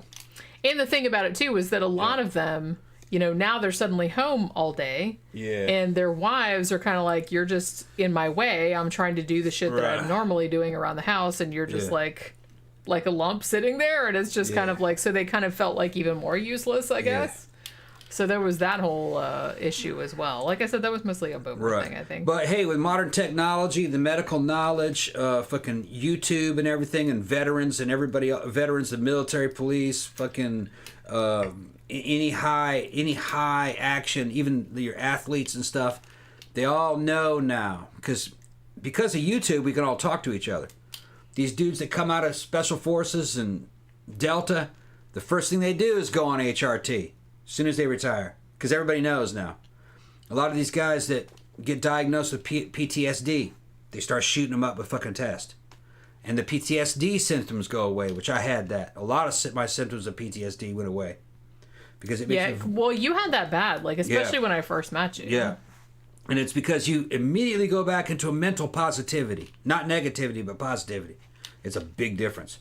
And it's because your hormones are fucking with you. You see, here's the deal. Men bent over backwards for decades to try to figure out female hormones to prevent pregnancy with that goddamn pill. But they didn't give a single shit about the male endocrine system and male hormones. Males also had a hormonal arc. Well, no, they were trying to work on a male birth control pill. Yeah, but that would fuck you up. But I felt like it didn't really go that would anywhere because a lot of dudes didn't want to take it because they're like, oh, it'll fuck up my hormones. And I'm like, hello, it's been fucking up our hormones for like fucking however long we've had the pill. Yeah, but what it would do to men, it would fucking either increase your testosterone to the point where it would shut your nuts down and they would atrophy, and it would make you more aggressive. Or it would decrease your testosterone to make you a fat butterball and sit around and do nothing. So you got to do something. You got to a male to be happy. He must have vitality and positivity, and when he's in that range, he's growing and he's fertile. Okay, you're emulating fertility of your prime years. You're doing it artificially by exogenous testosterones. In other words, exogenous hormones. You're taking hormones from outside the body and you're putting them in there to replicate the prime of life. That's what they're doing. Well, the prime of life for males, he's fertile. So you can't get off that. I mean, in a way... Fucking with women, they shouldn't be doing it. If you ask me what I know about the female endocrine system now, the birth control pill shouldn't exist. I mean, I've known, like, pretty much everybody is on that, right? It's not good. And when I was younger, I took birth control pills with really no side effects. But when I got older and I got switched to a different brand, I did not enjoy that experience. No, there shouldn't be birth control pills. And you know how that shit went. But, like, it doesn't affect everybody the same way, though. Because, like I said, for 20, 30 years, I took them with no fucking problem at all. I didn't have any side effects or anything. It depends on which birth control pill it is. If it's one that's to elevate estrogen, which an estrogen imbalance, what tends to happen eventually in the long run is that you gain weight, you get crazy. Makes you fat and crazy. That's what they do. Not everybody, but it's with the tendency. Yeah. All right, it's fat and crazy. Really, the safest form of birth control is condoms. That's what really, we have birth control. They shouldn't be fucking with women's endocrine systems. I don't think it's right. It's not right in the long term. But it's just like anything else. It's their bodies and they can pick. And like I said, it's not good for you. When I was young, I didn't have any side effects. I didn't have any bad side effects. So I took them for 20, 30 years and I didn't have any problem. It was only when I got older and it got switched to a different type of pill. Well, you don't know that there were no side effects because you don't see another example of what you would have been like or looked like without it. Well, I mean, I didn't feel any different. Like, nobody complained about me being, like, fucking crazy or anything like that. You might have had, without birth control pill, less tendency to fucking... In other words, you'd probably had a greater tendency to fucking keep a lean body mass with the equivalent, with the same diet. Yeah, but I don't think so, though, because every single female on my mom's side of the family is built exactly like me. But were they taking birth control pills? No. You don't know that? You know? Or you know that? Or you don't? Well, okay. I know for a fact that some of them were not. Okay. That's just what our body type looks like. Every single woman on my mom's side of the family is built pretty much exactly like I am. Another thing that's happened is that there's a difference between a woman who is fertile and one that's postmenopausal. Postmenopause, there's a bunch of shit that's possible also. With HRT, age extension, or life extension. I think I talked. I think I mentioned it to you before, but there are some people or some women that after menopause take small doses of testosterone that convert into estrogen, and with good effect. And there's been some studies that talk about it from Harvard University that it prevents a lot of problems like osteoporosis, obesity, lack of energy, fucking weight gain. There's a lot of stuff to it. Hormones are the key. Those are the signals that keep your body running and keep things working right. And there's errors in the human body. The hormonal production should not be decreasing.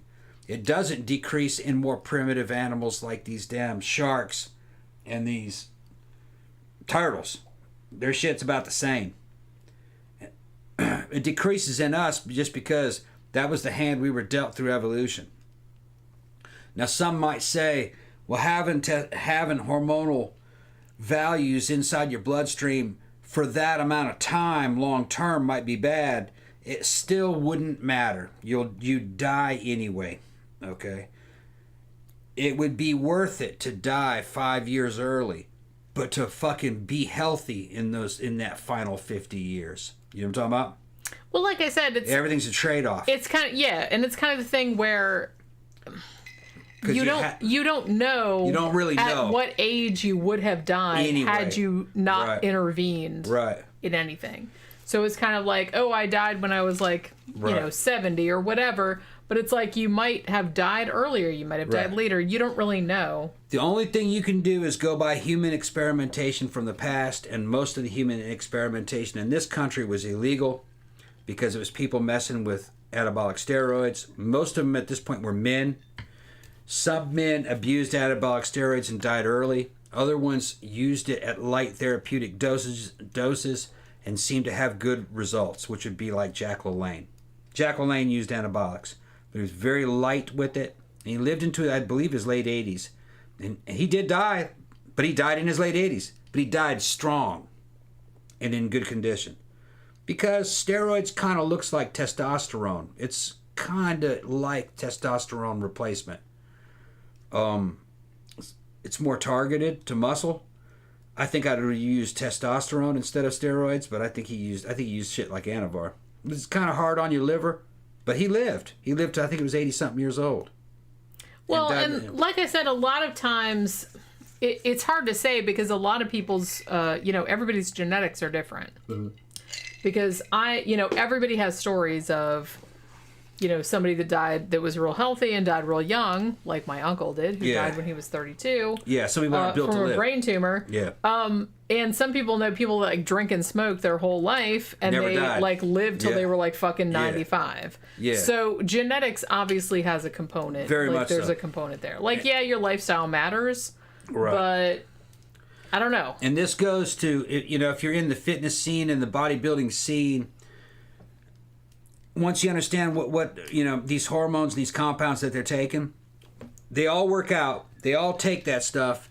But the thing that puts them over the edge was what their genetics were like. In other words, what the skeleton was already shaped like to begin with, and how genetically they responded to those drugs. Some people fucking respond. Some people don't respond that well. Some people super respond. Some people hyper respond to that shit. Where he takes X amount, and instead of getting X results, he gets 4 times the results on that same amount. Because his particular fucking genome, for some reason or another, is just real good at dealing with responding to that fucking hormone or steroid. And with seemingly no ill effect. And then there might be another person that'll take that same amount and they might just not tolerate it very well. I mean, my whole thing, like I said, my body type is very much dictated by my mom's side of the family. All of the females on my mom's side of the family are pretty much built exactly like me. Little bitty short legs, little bitty short arms, kind of chunky. That's just kind of like what they all look like. Another thing that is pretty endemic to that side of the family, which I'm pretty sure I inherited, is that drugs of any sort have almost no effect. Mm. But also, on the flip side of that, I also don't hardly ever get sick from anything.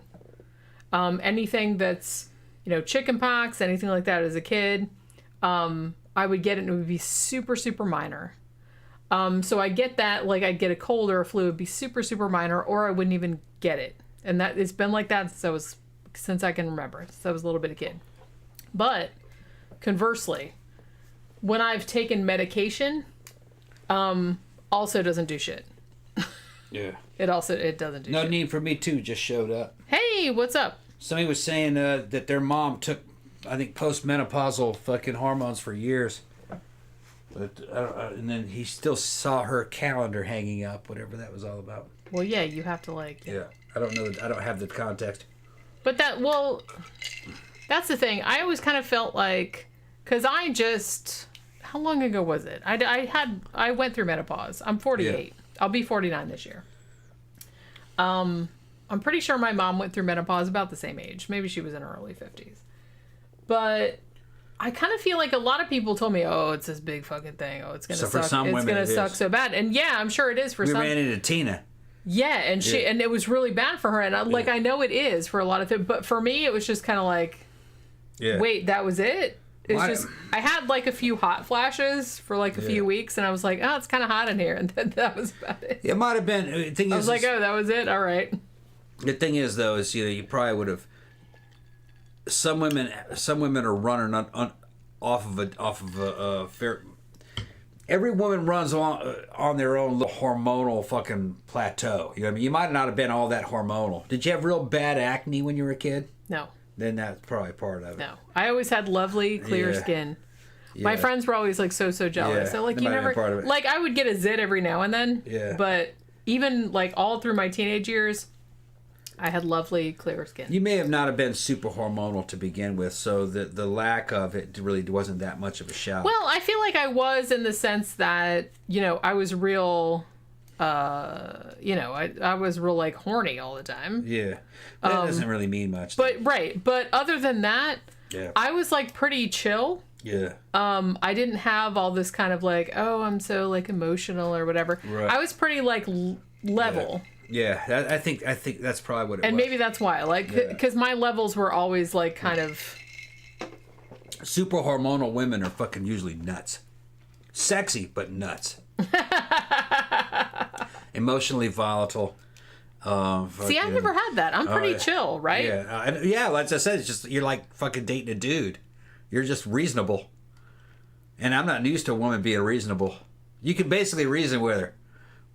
Dudes, you guys in the comment section, you can comment. Are you able to reason with a fucking woman? No, usually you're not. Well, see, that kind of shit makes me mad though, because women are not reasonable. They are. Everybody I knew, like, they weren't like. Well, I don't hang out with like fucking crazy ass. You don't hang out with crazy women. No. Okay, look, you don't hang out with normies. I hang out with normal. People that are normal to me. They're normal to you because they're from our scene, and they're not normal. Okay. Normal would have been like the girls that before we were going out, the ones that I would go out that you hated. They were like, that's the normal one. We're not going to say what her name is, but I know who you're talking about. Yeah. You know how when you go to, when we go to mannequins and all that girl was in that case. You know when we go to mannequins and fucking all the normies come out and dancing in a circle with their purses in the middle and shit? That's normal. That's normal girls. That's sad. And that makes me so sad. That's them. Yeah. That makes me so sad. And if you talk to them, your fucking world will be turned upside down because it doesn't make a bit of fucking sense. Well, see, this is why I'm really glad that I'm in the goth scene, because pretty much everybody, well, other than like a couple of exceptions, pretty much everybody in the goth scene, man or a woman, is pretty fucking reasonable. Thank you, No Need for Me Too. He sends a $20 $19.99. Need to get a few more shirts. Left a message on Patreon for sizes and who. Yeah. I saw that message. You want us to make a t-shirt for the kitty, right? I can do that. Yeah, we can do that. We can do that. No problem. We just got to find a source for those little bitty shirts, but we can shoot. I'm pretty sure Jiffy Shirts has that. They have everything else. Like I said, I'm gonna make one. We'll make a cat shirt for Pook and everybody else, and then we'll make it. I don't know. We'll make it available. You'll get the first one because she'll just be like, "What are you doing to me? Why?" You'll get the first one. And we'll come up with a good 13 o'clock kitty shirt. I'm so glad that carpet came out of the surgery. Yeah. Like, I was, like, really bummed about that. And so far, this laptop is kicking ass. There hasn't even been a single hiccup. I love it. I mean, I gotta say. Seems to be working. Thank you very much. Thank you very much. I mean, that one I bought a little while back was all right, but... Gramthars says, do goth women have... Well, first of all, you can't speak of goth women as if they're like a damn race. They're just like a group. Well, you can't speak of women as if they're almost... Everybody's different. Do they have depressive tendencies more than mundane women? Maybe. You know what? I don't know, though. Look, I don't think so. There's a certain element that come and go very quickly that I would say might. But no, like the long-term ones, no, they're cool. They're very cool. It takes time to get to know them, and you have to be one of them. It's like I said, it's like a cult or a mafia. It's a subculture. It's like its own country. Well, and the thing is, you can't just approach them as kind of like, I don't know. It's hard to say because I feel like this is why I've always hung out with, I've hung out with goths my whole life. And just because, that's what I'm into and that's the kind of people that I'm attracted to. So I don't know how it works with regular people because regular people are just like mystifying to me. But like I see them at mannequins and I'm just like, it's like an alien species. All right, Graham. It's an alien species. Yeah, Graham. Mary Lynn would have made a good goth. She was a goth, in a way. She was like a proto-goth. She'd make a very good goth. Who else would have made a good goth? That you would have known. Carrie. Fucking Steve's ex-girlfriend. Remember Carrie? She'd have made a good goth. In her youth. I think she got into alcoholism, though, and fucked herself up. See, I don't think, though, I think there's a perception, from kind of the mainstream world, whatever you want to call it, that goths are more prone to depression or mental health issues, and I don't think that's the case. Yeah. Graham, remember Jean? I don't think that's the case. Remember my little ex-girlfriend, Jean? She was a little punk rock girl. She'd have made a real good goth. She's not goth anymore, though. I'll show you Jean in case... Jean Petrowski. Remember? I got a picture of Jean from back in the day that I bet you haven't seen. You haven't seen this Jean in fucking... Damn, 30-something years. Hold on. I'm going to show you. I will say that I think that perception maybe comes from the fact that the goth scene is more open to... What? Hold on. Remember... Come on. Oh, I remember you showing that picture. Yeah. Remember Getting Jean? the reflection on the light there. Yeah. Remember Jean? That was 1986, 87. Yeah. I think the thing is that in the goth scene, people are more... They seem to be more open and they seem to be more open to talking about those type of mental health issues. So maybe there's a misperception that it's more prevalent. You know what I mean? Just because they're more apt to talk about it than maybe like normal people would. I don't know if that's the case anymore, but it used to be back in the old days. I never felt that, because, I hung out with like goths and punks and stuff. I knew some like normal ass people too, but I didn't really see that much difference in mental health issues between those two groups. I just feel like, goths are more open to talking about it and they're more open about it. So maybe that's what it is? I don't know. Yeah, Grant says he remembers her. Yeah, Jean Petrowski. Scott says normies talk to therapists, goths talk to each other. Yeah. Maybe that's what it is. Yeah. Maybe that's what it is. Because I do kind of feel like, you guys know, I get drunk, particularly I get drunk on this show, and like I'll just talk about fucking anything. I don't care. But I think there's still, maybe among more normal people, maybe there's a thing where they don't want to like talk about stuff to like a wider audience. Maybe that's what it is. There's also generational differences. That too. Okay. Like fucking goths of all different ages will be hanging out in the club. Some of them are parents to the kids, which is a weird thing. That would never happen with our generation. But goth people our age that have kids, their kids are in the clubs. And there isn't a big generational gap or divide. Not really. Not that much. Okay. Not really. Their kids are into the same kind of shit? Yeah, I'd be mortified as hell to fucking go to a club, my mom would be there.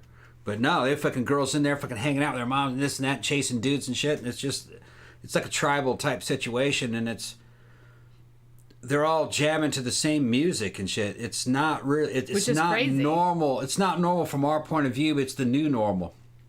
It's better. I like it. It's a lot better. I like it. Because I kind of feel like it's unhealthy. Right. The generation gaps were not healthy. And like my parents, like your parents were not cool, but like my parents were okay. Like my dad was super into like music and he got me into music when I was young. My mom is super cool. I would not be averse to bringing my mom to a club. I don't think she'd want to, but my mom. Yeah. She'd be all right. She wouldn't be into any of that, though. No, she's not really into that, but she wouldn't, like, be weird or obnoxious or anything, because she's, like, really sweet and really cool.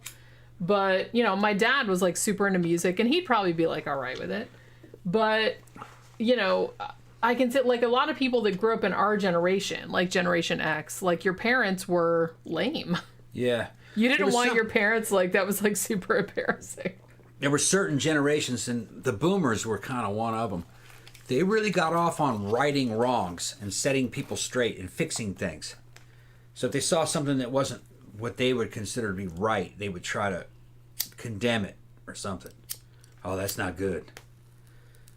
Like an X generation and below doesn't really give a shit if something isn't good. They're like, well, I'm just like, hey, is that whatever. working for that's you? That's what they're doing. Right. All right, whatever. You do whatever. Yeah. do whatever. Boomers were more like the Japanese. The Japanese were like that.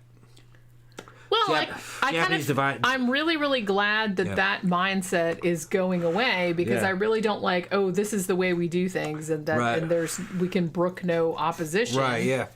To not go along I don't with like this that. Yeah, well, the Japanese looked at it like to be different is to attack harmony, and only a bad person would attack harmony. You have to go or be corrected. The Japanese are extremely conformist, starting in school. And the Americans were not really that bad, but they had those tendencies. It was in Japan, guys and creating systems that constantly told other people what they couldn't do. You can't do this. You can't do that. You know, I was seeing a thing about it today. You kind of brought it to the forefront of my mind. I was like, yeah, the boomers kind of had that, but not as bad as the Japanese. But it's still there. You can't take them to a club. They'll go, oh, this is wrong. This is terrible. This will affect society in a bad way. And they have no idea what they're talking about because they don't understand the culture at all. Nothing really happening at a goth club that threatens society or culture. No, of course not. As long as they're old enough, they're just like hanging out. They're listening to music. They're having a drink. It's the same shit that's been going on since the 1700s. Sure. It's just done in a slightly different way. Nothing bad going on. In the 1700s, they would have called it a Hellfire Club. That's what they would have called it, a Hellfire Club. And Benjamin Franklin went to them. To be honest with you, goth clubs are, and I've heard this from cops as well, are far, far less trouble than mainstream normal clubs. Yeah. Now, law enforcement don't give a shit. You don't really see a lot of fights or anything like that. Every now and then you do, but not It's not a bitchery, lot. though. It's bitch fighting. It's over some shit that somebody said, some girl, this and that. DJ Maniac says, when I was 18, my mother showed up at my club while I was fooling around with a girl. See? Oh my God. Yeah. Holy crap. Yeah. That's not the same for me because I'm a girl, but you know. Brian says, Tom, what is your dad's perception of the goth culture? Oh, he just thinks that's crazy. Man, that's crazy. Man, that's crazy. You gonna wear them pants? Them pants are shiny. Them shiny black pants. Damn, you gonna get beat up dressed like that. You know, they just don't understand this shit. To them, it's still fucking not even the 1960s. My dad's from Mississippi, so it's still like 1955. Right. You know what I mean? I said, Dad, you know what to fucking talk about, man. I don't know, man. I don't know. Them girls are kind of crazy. You know, he didn't like that shit.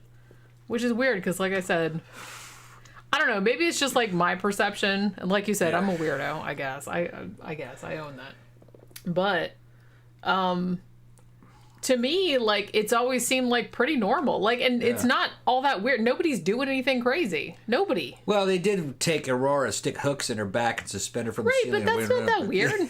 They're not like, it's not like we're not sacrificing babies. Nobody's doing anything they don't want to do. Pain acrobats and shit. Maybe I'm jaded. That's not weird. We kind of are. That's not weird. Yeah. Like I said, nobody's making you do that. They're just kind of like, hey, this is like a thing that we do and we like get into and we're off on it, get off on it. And I'm just like, okay. No, we're not seeing it through the eyes of. Maybe not. Of them. Well, I don't know. Like I said, maybe I'm jaded. I'm old. Yeah. I'm a horror writer. Yeah. You know, I've been in this scene a long time. I'm going to show you what I'm talking about. Yeah, this is what's going on at Mannequins. That's Aurora hung from her back by hooks, and we're swinging her around, and everybody's, yay! And see, like, to me, that's not that weird. I saw her do that, like, years and years ago. Yeah. Nobody thinks that's weird. Everybody's just like, cool. It's just old-fashioned shit now. That's old shit. That's Aurora Vaughn.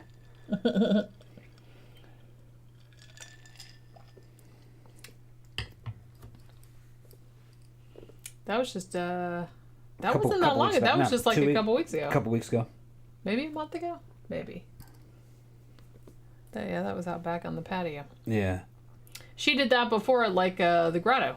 Yeah. We did that big show when she was married to Jacob. Well, she's with that new act. They actually do that shit for the fucking Sturgis and all the Bike Week and doing it on stage. Yeah, so that's with them. Yeah, it wasn't that long ago. That was just a few weeks ago we saw that. But yeah, she's done that before. And it's like, I don't know. Like, to me, it just seems like... To a lot of normies, that would be like, what the fuck is that all about? Even nowadays... I kind of feel like we've gotten past that point. Like, everybody's seen everything. You got like past everybody that. should be... Well, I got past that point 30 years ago. I don't know why everyone's taking so long to catch up. You got past that shit. So I just kind of, like, thought everybody would, like, be into that shit by now and just be like, man, whatever. Yeah. If you want to do that, you can do that. It's not, like, it's not bothering anybody. You're not bothering anybody. Yeah. No one underage is in there. No one said, "Oh, think of the children." No need for me to sit. I just saw Serpent in the Rainbow last night. It's a pretty good movie. You like it? It's pretty good. I love that movie. Yeah. There's just I don't know. There's like some vibe about that I really like. I read the book too, but it was a long time ago. The book's nonfiction, so the movie is like a little bit of a fictionalization, but you know. Yeah, Seth says, "Isn't suspension just viewed as a form of body art?" See, that's what I thought. Just kind of like.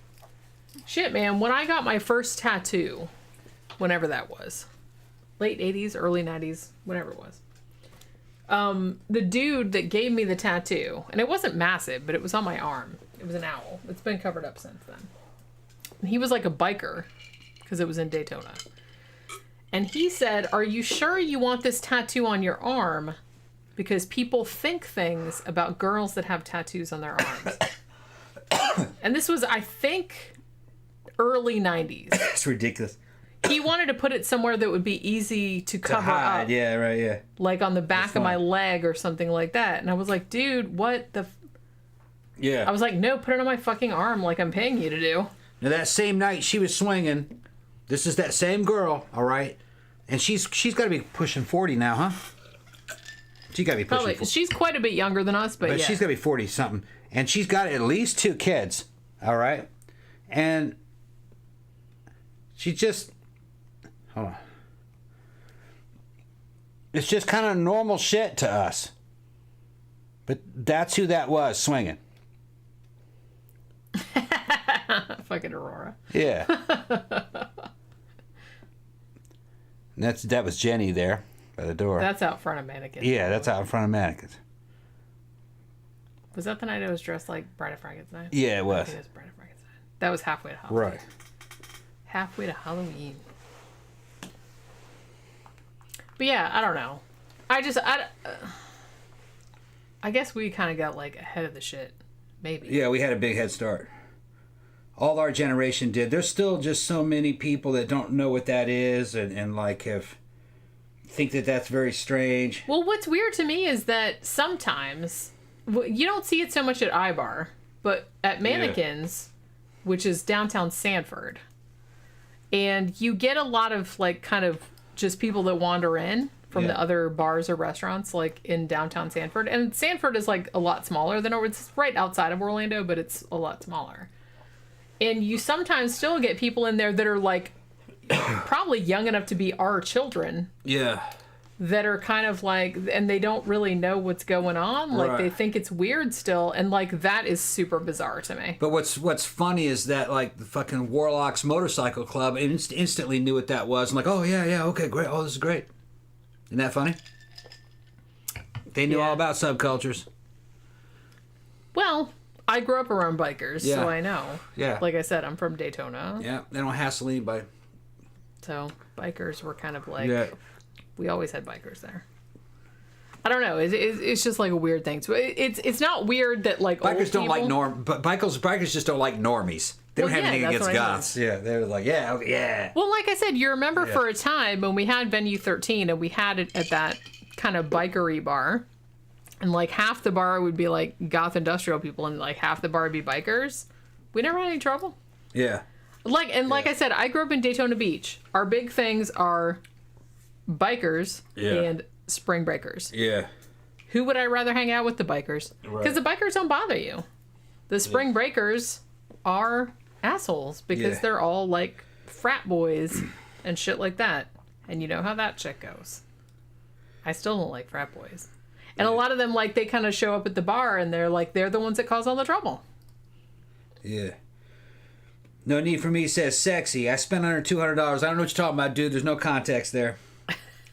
Well, it might have been like from earlier. Yeah. Okay, it might have been about Aurora. Esther says she looks amazing. She's probably talking about fucking Aurora.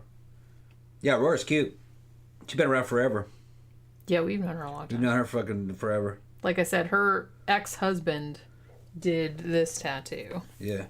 Gramthars says, how does her skin not rupture? She's not exactly a pixie.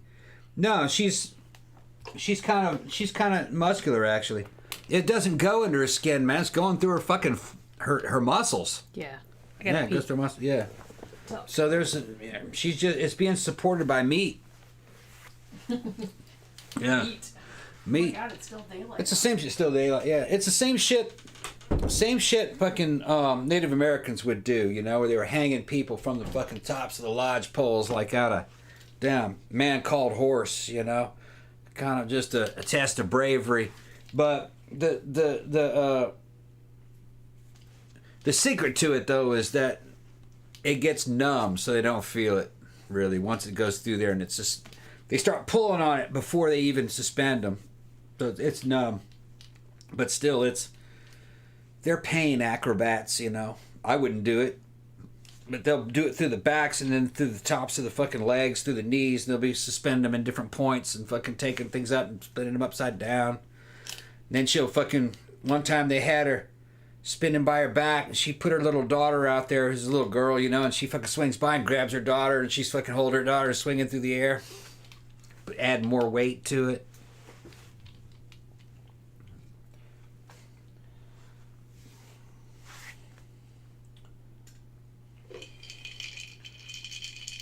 Got a pretty good crowd going. Got 40 in there. Got 40 in here listening. So, what do you guys want to talk about? I can't sit here and just come up with all these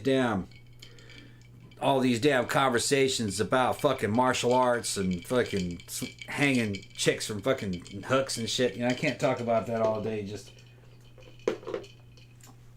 looks like my hold on. Oh, that's what it is. My chat was kind of shut down. See what's going on.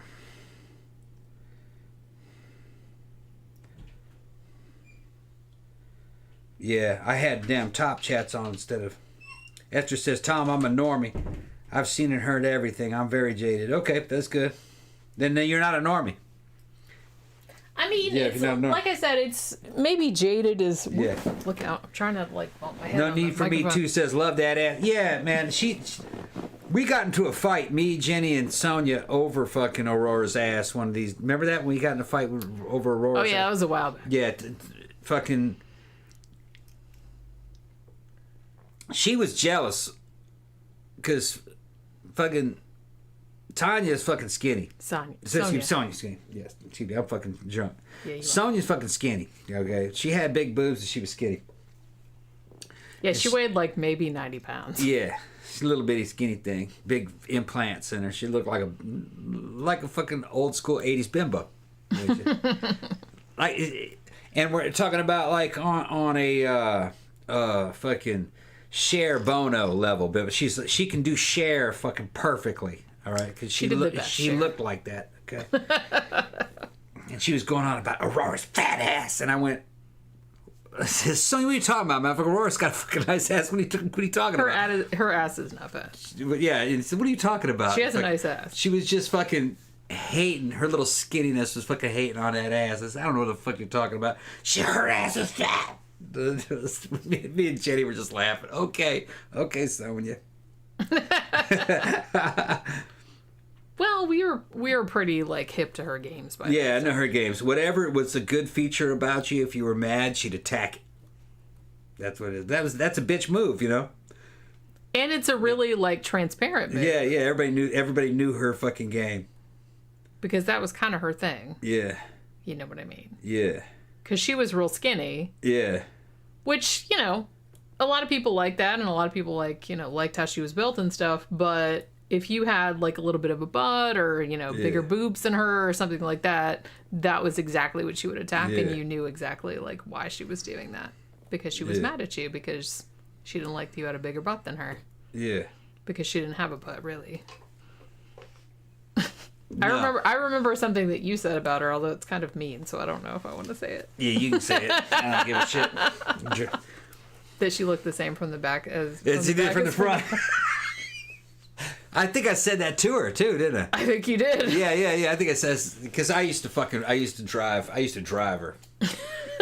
See, Sonia used to pick on Jenny a little bit, but it was because Sonia was nice to her, which is kind of a mistake with Sonia. You had to be cruel to her a little bit. You had to be cool with her, but you also had to fuck with her. And somebody sent us a super chat. It'll pop out a bit. Yeah, I'm like behind. Yeah, she was addicted to like abusive relationships. If you were Thank you, Gadgy3. What do you say? Shout out to all who are struggling. Thanks, Tom and Jenny. Thank you. Yeah, seriously. She was the kind of girl that liked abusive relationships. For real. If you were nice to her, then you were too easy. She thought something was up. And yeah. If you were mean to her, which is really sad. Yeah, if you were mean to her, then you're a challenge. You know what I mean? She was one of those. So, I was friends with her before I even knew you. Yeah. And one of the reasons why I was friends with her is because I was nice to her. But then when she would transgress, I'd fucking hit her, give her both barrels. And that's how I earned respect. Yeah. You know what I mean? Because you were an asshole to her. Because I was an asshole to her. You know what I mean? I'd be cool to her, and then if she came at me sideways, I'd just bam, bam, bam. I'd hit her. Not physically, but hit her with something that I said. Her, I'd say some shit to her that would fuck her up. You know what I mean? And then she'd come back. Okay. You know, because that's how you earned respect. She only respected strength. And style. Clothes had a lot to do with it. But that was the thing. You were friendly to her all the time. You tried to treat it like a normal friendship. Yeah. See? And which she would sometimes try to walk on you behind your back. Yeah, I know. And I'd call her out on it. Oh, I had many people call her out on it and tell me about what she said about me behind my back. Yeah. And then she goes, well, I was well aware. Well, and I'd call her on that shit, and she'd go, well, I just, and then she'd try to back off of it. We're just having fun, Yeah, okay, I got you, bitch. Yeah. Frenemies. Yeah, she was the frenemy type bitch. Yeah, big time. But that was something, that's the kind of shit that I would say to her, It's just, yeah, you look fucking great. I wish you had an ass, though. I wish you had an ass, though. You look the same from the front and the back. If you didn't have them big, just start fucking with it. If you didn't have those big ass titties stuck in the front of you, I wouldn't know which side to fucking fuck. Just say some crazy shit like that. Yeah. And she, oh well, you stop, and then she'd come right back. See, she was an expert at it. She wouldn't take it personally. That was kind of her whole thing. Yeah. She's older than we are. Yeah, she's older than us. She's older than you. Yeah. You really wouldn't know it by looking. You wouldn't know. No, you wouldn't. Yeah. She has a kid and everything. Yeah. I'll show a picture to you guys. But she would fucking, if you were mean to her and talk crazy to her, you'd earn her respect. Yeah, for some reason, if you were nice to her, she didn't like that shit. No. I don't know what it was. Sandra says, is Sonia the one who was on the live show here with you with her boyfriend and the horror baby doll? No, that was Shauna. That was Shauna. Sonia's never been, she's been to our house, but she's never been on the show. We haven't seen her in a while, actually. That was Sonia. Yeah. That's not really a good picture. It's not. Shit, maybe I can find it. There's a lot of us. Yeah. Because we used to pick her ass up. Yeah. And take her to the club every week for years and years. Yeah. Me, Jenny, and Sonia that was before I met Jenny, actually. That was Sonia. Yeah, we kind of had a little thing going on there for a little while. Yeah. We used to pick her up and take her to the club because she would get super fucked up. Yeah. And she was on again, off again with her boyfriend / baby daddy. Yeah. Who she's with full time now. Like they're raising the kid together, which that's good. Yeah. We kind of make out with her Yeah, so sometimes if everybody was drunk, if there was like some vibes going on. But like I said, it was kind of like a thing where... Yeah. I don't know, that's the shitty thing. I never trusted her completely because I knew she talked about me behind my back. Yeah, she did. She did, and I'd fucking put my foot down on that. She's, hey, what the fuck? Because the weird thing about it is that she didn't want to date you. No. But she just wanted to mess around. When someone else was... Yeah, she tried to stop that then shit. she would try to stop it because she wasn't the center of attention anymore. Yeah, right, yeah. So it was just kind of that whole dynamic. So I knew that was going on because I knew that you never dated her. You never, we just messed around. Yeah. So it was just that kind of thing. And it's just kind of like... But she didn't want anybody else having you either. Yeah. It was because she wasn't the center of attention. Yeah, it was just some weird shit. So it's like she'd always kind of have to like intervene in the shit. Yeah. It was a really weird situation. Yeah. When you think about it. It was just one of those things that went down in the scene after a while. Yeah, it was. Yeah, and then the baby daddy was fucking looking at us like, what the fuck are you doing with my fucking baby mama? That weird shit was going on. Like I said, some of the shit was going on when they were broken up. They were broken up, yeah. So, I'm not, we didn't like go behind his back or anything. He didn't like her going out ever. Yeah, yeah. He didn't want her going out ever. Which, like I said, I can get that because she'd go out, she'd get super drunk. Yeah. She got into some bad situations before we started taking her. I'm not going to go into that. But she got into some bad situations. Sandra, who speaks jive fluently, says, Sonia is a threesome lady. I wouldn't really put it that way. It's just, shit happens sometimes, It was all between goths. It was goth sexual. It's just shit that happens. It was just shit that sometimes happens. Because that's the way it was. That's the way it was. Well, no one thinks too much about it. Not thinking about it. I feel like a lot of people that are into the goth scene are kind of just like, whatever. It's like, okay, yeah. And normally it's like if your significant other is there and then there's like another one or another couple and you're just kind of like, well, it's also kind of a different situation in the scene, and especially between me and her, because we knew each other before we were going out. I knew her when she was married. Everybody knows everybody else before any relationships go down. So everybody's already friends to begin with. Yeah. So the jealousy factor isn't really the same. Now, if somebody's a fucking asshole, you don't want that around any girl you're with. You know what I mean? But between all the cool people, I don't want to say it's like family, but it's kind of like family. That doesn't mean that the sex is incest. It's sex, but it's not as personal or something. It is. Well, it is like family. Yeah. Because the thing about it is that you have to think too, and this isn't so much the case with like the older people, but like the younger people that are into the scene, a lot of them you have to think, and we've known a couple people like this that were like in their 20s or whatever.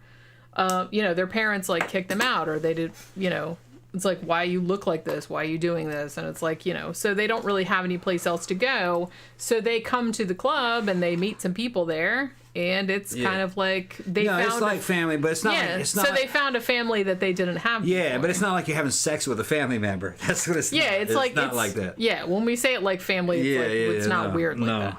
No, it's not weird. It's just. Thank you, Dean. Goddamn, I got to come to Florida sometime. Not enough for a drink this time, maybe a coffee. Love you guys for real. We love you too. Well, it's not just Florida; it's the whole fucking goth scene. Yeah, I kind of feel like everywhere you go, it's sort of similar. Because, well, that's kind of the nice thing about it, and that was one of the things that I always liked about it, was that, it's big-ish, especially in Orlando and Tampa, but it's still small enough that you know everybody, or you know somebody that knows that person. You know what I'm saying? So everybody is like your friend at one remove. Yeah. Everyone's dated everybody. Nobody really has all that many secrets from anybody. No. Like, everybody knows everything. Everybody. And everybody knows the deal. Everybody knows. So when you meet a person, well, I think that's kind of why, too, we're so distrustful of outsiders and strangers. Not to, like, a horrible degree. We're not, like, super snotty or anything. But when somebody new comes in, everyone's very wary. Because it's like, man, nobody knows you, and it's like you haven't been here for like, I mean, I've lived here my whole life, but it's like, you know, you've been here for what, 10 years, 11 years, something like that. So everybody's been here for a really long time, and everybody knows each other's business. Yeah. I mean, that shit can get fucking deep too. Like, I'm gonna give you an example. Talking to some dude, I'm not gonna name any fucking names. Talking to a dude that I knew for years, who was fucking dating a girl that I knew for years. You know who she is. Fucking, I can show you pictures. All right. Okay. Half Brazilian girl. Oh. Okay. You know what I'm talking about, right? Shh, don't say her name. Yeah. Don't say that. So I was going, so what was up with that? This is the last time I saw him fucking 2 months ago at fucking Memento. I says, so what was up with that? He was dating her. So what was up with that chick? And he goes, dude, man, she was cool. But man, I had to stop fucking with her. And I says, what was up? She goes, she kept trying to peg me, man. I said, I ain't into that shit. And I said, yeah, good man. I remember that conversation. Yeah, I said, good man. He goes, I ain't into that shit. If you saw her, man, she's fucking cute, really cute. And the dude she's talking about is a fucking Latin fucking, kind of a macho fucking, macho fucking Latin goth dude, And you guys are no fun. She kept trying to peg him, and he's like, fucking, no fun. What are you talking about? You fucking crazy. He got sick of that shit. He fucking split. Got sick of that shit. Because that shit wasn't normal, man. Shit wasn't normal. She too bent on it. She too crazy with it. I don't know, man. I'm not even making a comment like that. Yeah, that's one of she tries it. Well, no, that was a long time. No, I ain't saying that. Jenny fucking. Most of these fucking women are fucking into that shit. They're fucking crazy, man. They do that shit. Thank you, David June. See, then they give them the money. What goes in grits Gothic style? Squid ink to make them black. No, I'm just kidding. Fucking squid ink in there. Gothic grits. Dean says, "Hey, can I show off my T-shirt?" Okay, I'll get up. This is my Vampire Killing Kit T-shirt. I got this at. Can you see it? Look at those boobs, guys. Look at those fucking boobs. Ripley's Believe It or Not museum. Yeah. Hold on. They're not getting a good. Hold on, wait a second. Come on. Look at it. See that right there? All right. $10 super chat. This is what everybody tunes in for. They're tuning in for that shit. But you know what I mean. Yeah. And I think Gramthars Hammer asked if we would be considered like the OGs. We're in the goth scene here. Well, we're among them. We're in them, yeah. Because there's a couple that's older than us. Yeah. But we're like in the top 10. Yeah. Well, we host club nights and fucking know all the DJs and fucking know the club owners and do a lot of the fucking planning. If you walked up to like she does all the graphics. If you walked up to some older goths at some club and asked if they knew who Tom and Jenny were, yeah, they would know exactly. Pretty much everyone would know who we were. But you know what I mean.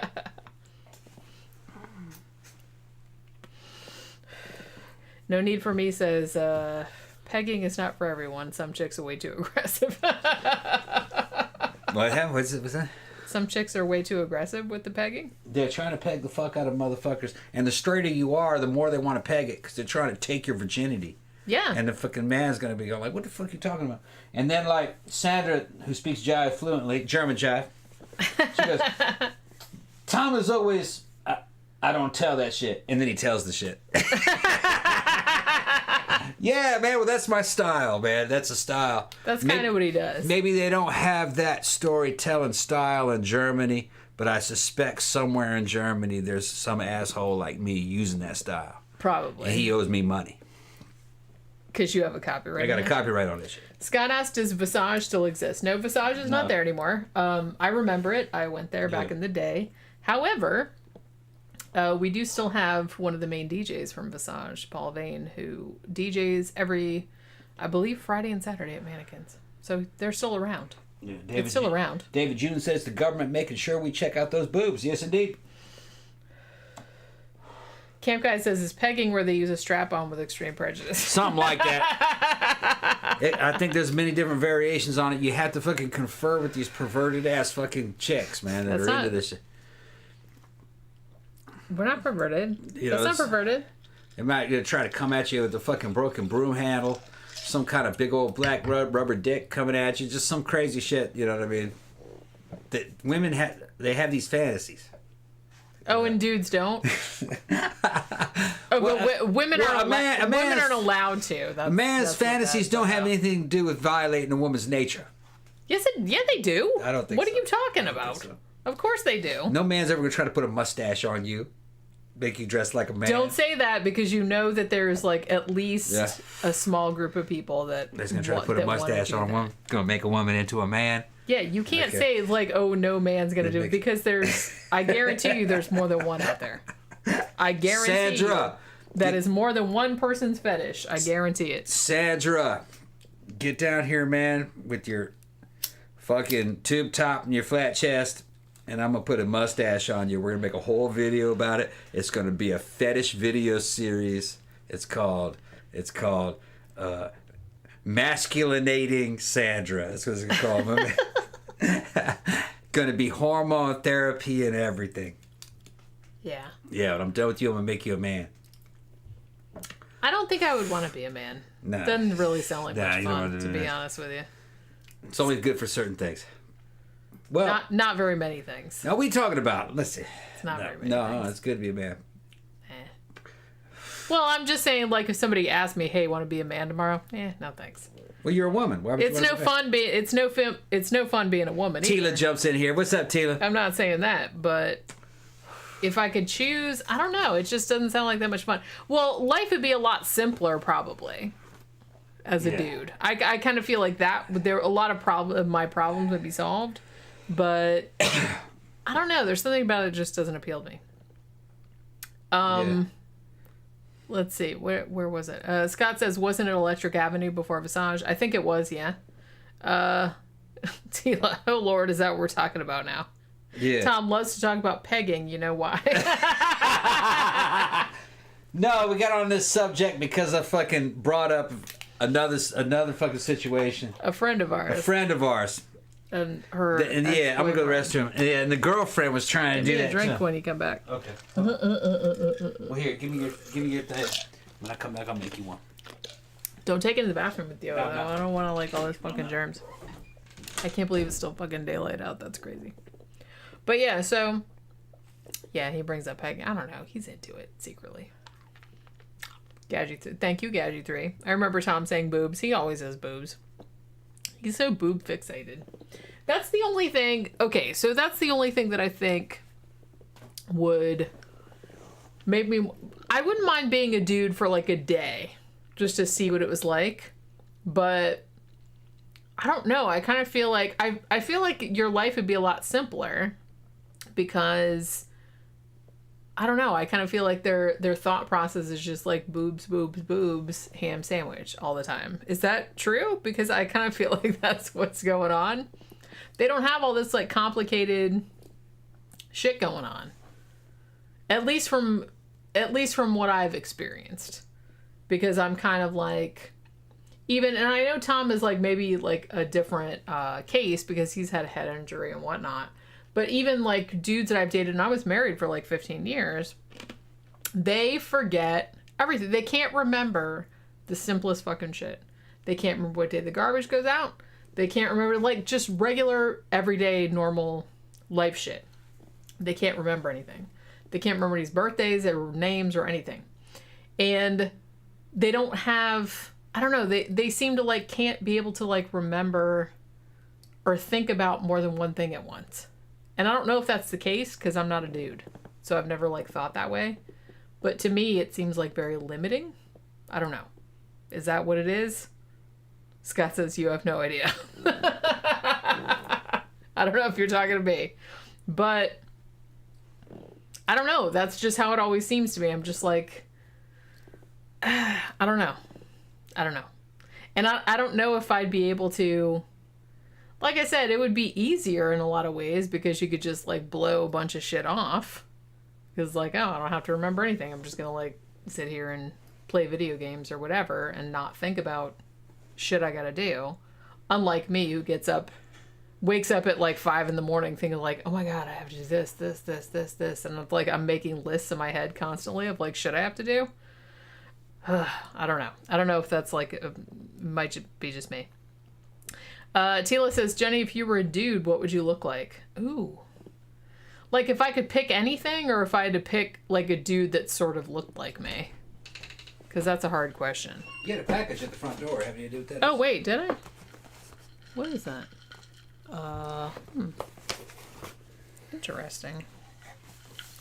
Oh, that's my battery for my, Oh, it's for the laptop? For my Mac. All right. I wondered where that was. I thought it was supposed to come yesterday. My little Mac got a new lithium-ion battery. Tila asked me if I was a dude, what would I look like? I'd like to look like David Bowie, but maybe that's too much short. to say. No, I'm just if I could pick. Choose? Okay. I mean, if I could pick. Okay, if you could pick. All right. Or maybe like Peter Cushing. I think I'd make a good Peter Cushing, I think. No, anything. Yeah. She said if you could just choose anything. All right, David Bowie or Peter Cushing. That's who I picked. I was saying while you were gone, I was like, is it true that dudes' thought processes are just boobs, boobs, boobs, ham sandwich, boobs, boobs, boobs? Yeah. Okay, so I was correct on that. Yeah. All no, right. not really. It's not more than that. It's boobs, ass, boobs, ham sandwich, face. You're making me. And that's it. Yeah.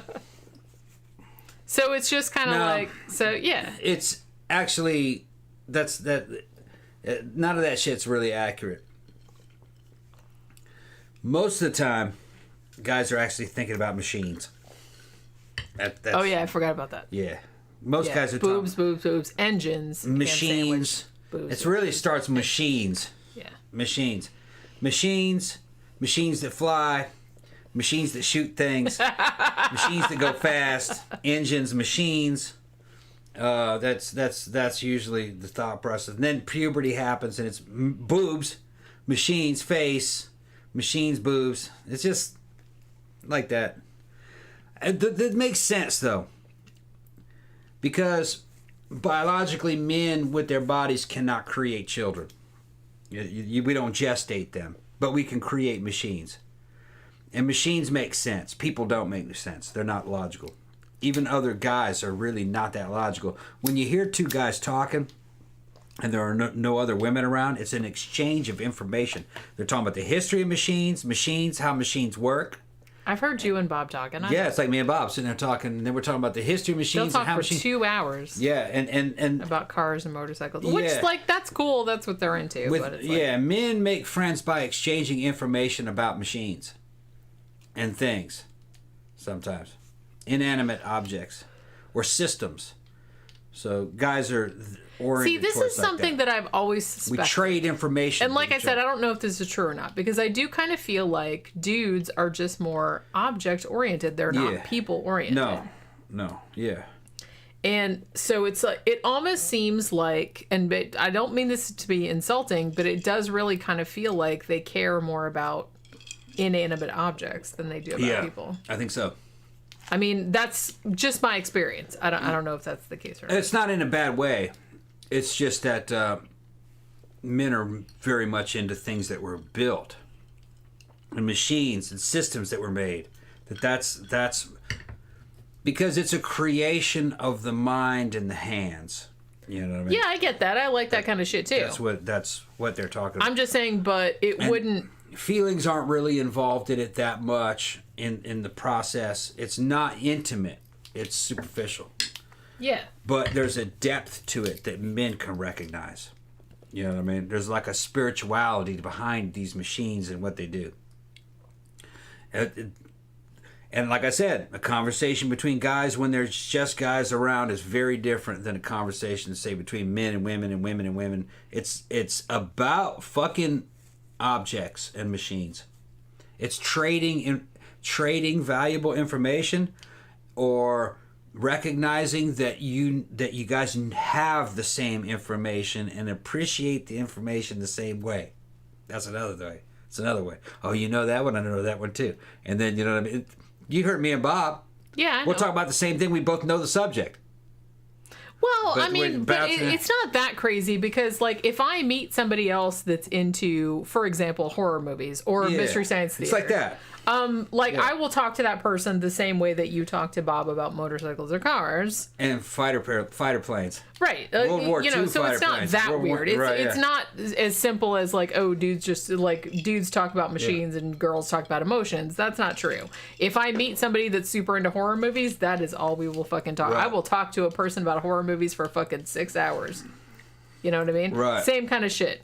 And if I meet somebody, like I said, that's into Mystery Science Theater and they're like as dorky about it as I am, and we'll talk about it for hours and hours, then I'm very happy to do that. So it's not so much like a gender thing, I don't think. Yeah, I think it's slightly gendered, though, because guys will start going into fucking things that women won't give a shit about. Like, whether or not, how do you raise compression levels? I mean, should you use a dome piston? Or is it better just to use a fucking supercharger and just blow it in there and pressurize the combustion chamber, by using forced induction, you know what I mean? There's all kinds of weird shit because it's going to get very technical with dudes, And they might pull out paper and pencil and start doing math. And it's fucking stupid because you don't have the fucking car there. You don't have the engine there. Nobody's fucking asking you to race. You're drunk and you're sitting there trying to figure out what would be the better way to go, what would be the rules would be, that kind of stuff. And guys get off all into that. During this time, beautiful women have walked behind you 8 times and you missed the teddies. But you're still going like that. You're still talking like that. Okay? Well, and the thing about it is that your girlfriend's running off with some other dude is standing there listening to you for 3 hours. Right, and they're like, you know what? I'm just gonna go dance and find some other right. Yeah, or she's out there with some other dudes that are passing her around. I'll go dance with some weird shit. You never know what could happen. It's the weakness of men. I'll go dance with Toby. Yeah. Something like that. Who's gay as shit, but he's a really good dancer. And he likes all the same songs as me. Yeah. And he, so I'll go dance with him because you're like talking about motorcycles. That's just how we do. Red Mage 848 says, now this is interesting information. It's simple yet complicated to be a dude. There's subtle intricacies to have to walk to slack off and not being seen as a fool and instead being seen as a respectable man. As a guy, you are expected to pick up slack and be a workhorse, but you try and ease that burden here and there, and you don't want to be seen as a loser. It's a balance. Yeah, I see that. I kind of feel like, I don't know, being a girl, I don't know, I don't have anything to compare it to. Being a girl is kind of a bitch too, because you are kind of expected to be, I don't know, like pleasant and nice to everybody and shit like that, but then at the same time you don't want to be. And then, but if you're not nice to people, then a whole like fucking shitstorm erupts about it. I don't know. It's just like, and then there's a whole thing about other women because we're really like psychological warfare kind of shit going on. And there's like that whole thing. Oh, I don't know. I feel like it's more complicated to be a girl, but I don't know. Maybe. It's more complicated being a girl. Another thing is that men, and it's been proven over and over again, men can be single and can die single and be relatively satisfied. It happens a lot. And I don't think their mental health suffers that much. The average woman, I think it does. No, actually, from every psychological study I've seen, it's exactly the opposite. I don't know. It depends on who wrote that shit. No, like multiple ones over the years. I've seen dudes. Women are generally happier when they're single. Yeah. Men are generally happier when they're in a relationship. What if they don't have children? If they're single and they don't have children? It's not factored into it. Okay. They were just talking about single versus in a relationship, like married or in a relationship. Old women that have children are not the same as an old woman that's single. I just say, because they're not really alone. They have children. So I don't think they have the feeling of being alone. I don't mind being alone. But there have been a lot of guys. You're not alone. No, I'm just saying that, like when I went on vacation. And that wasn't long, though. No, but I'm just saying that I don't mind actually being alone. I don't mind that. Yeah, a lot of guys are like that their whole lives. And I don't think they really suffer that much from it. Well, science would beg to differ. I think science is corrupted. It all depends on who writes that science. How much you Well, no, I'm just saying that over the decades, I've seen several studies saying the same thing. Men are generally happier and healthier when they're in a relationship. women are usually happier and healthier when they're single. I think those studies can say anything you pay them to say. You know. Yeah, but you can say that about anything. I can and I do. I think most of the system is corrupt because I've seen all kinds of fucking studies on shit that fucking wasn't true that I knew about. You know what I mean? Like stopping power out of fucking pistol bullets and rifle rounds and shit. I always knew that that there was a fucking even big. They were scientifically trying to prove in these law enforcement scenarios that fucking hollow points were the way to go.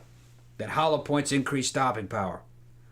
And I was always fucking cynical of that because it's technical.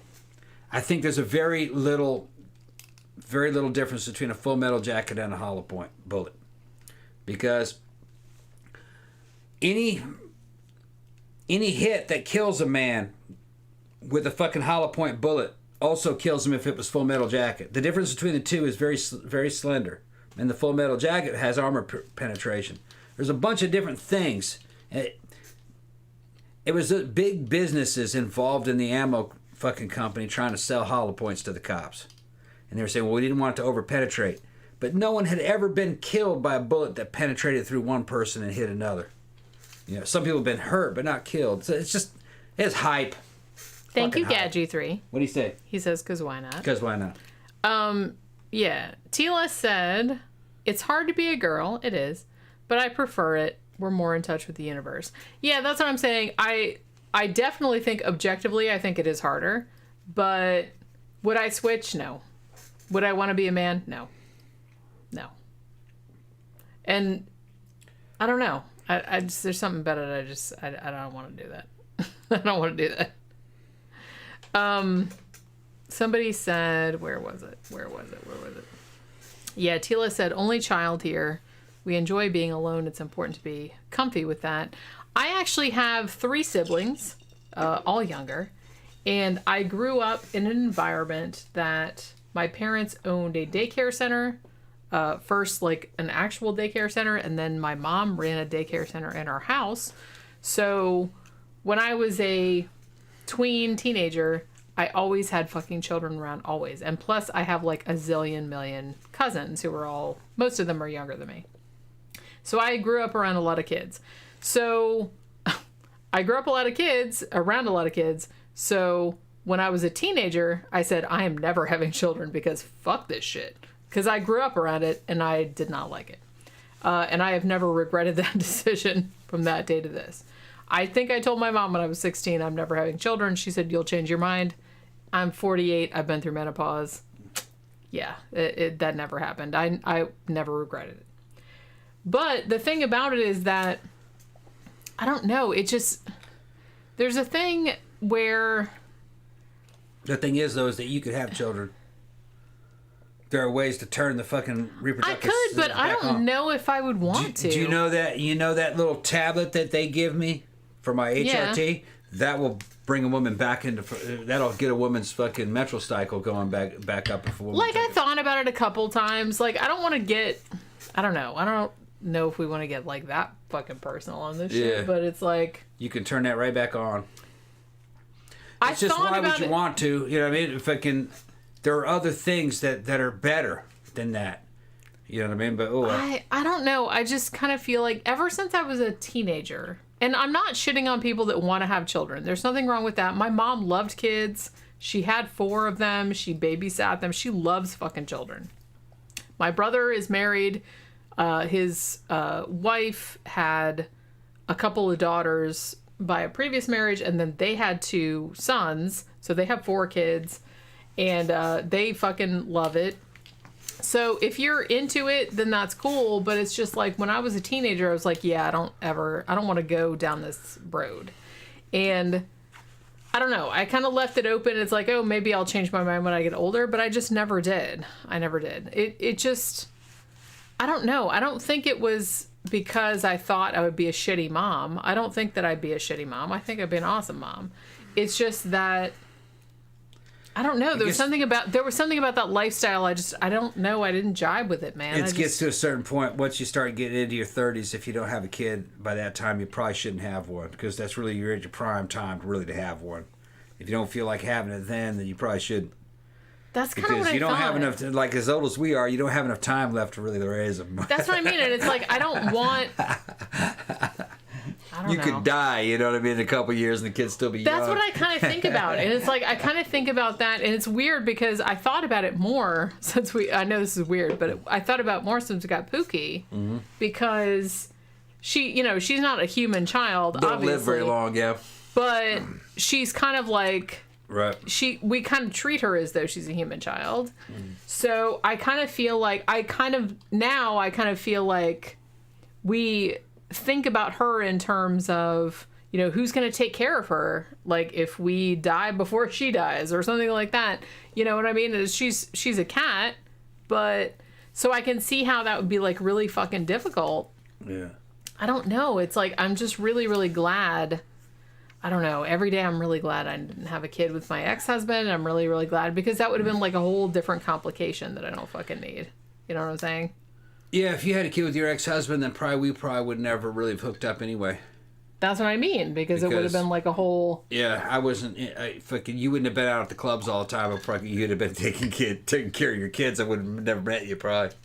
I don't know, man. Like, I'm not a kid person. Yeah. And I don't like kids. Yeah. Generally. I don't have any children of my own, so I tended to just kind of naturally kind of avoid single mothers. You know what I mean? And I get that. I couldn't really take care of their kids, you know what I mean? Fucking... Like, I don't hate children. They're doing their own thing. And I don't hate children, and I don't hate people that have children. If you want children, like, good on you. But I don't know. Like, I never got the appeal of it. There was always single women available that didn't have kids, so they were just a better choice. And they were the ones that were really trying to date. So they kind of, you know what I mean? The single moms really weren't trying that hard. Well, because they had other... they had other priorities. Yeah, they had other priorities. Angel. Which, like I said... Well, Sonia a little bit, but Sonia wasn't really typical. Yeah, I mean, she had a kid, but she did go out still. Most of them didn't, so... That was a different deal. Tila said, people are getting better at it, but there was a lot of shaming of women who didn't have kids. Yeah, I remember that. It's not so bad now, but they did, like, people did kind of look askance at you if you said, and especially when I was growing up and I was like a teenager, I was like, look, I'm pretty sure I like don't want any kids, because like I said, I grew up around a lot of children. Yeah.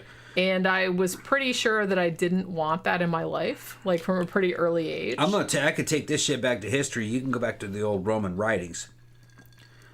Not having kids was actually a kind of a fucking metropolitan middle class thing.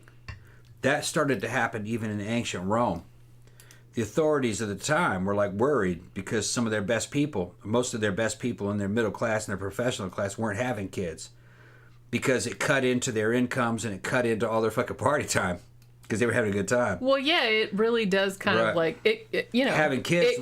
It cramps your style. Right. It really does cramp your style. And then all of a sudden your career goes away, especially if you're in an entertainment-based industry.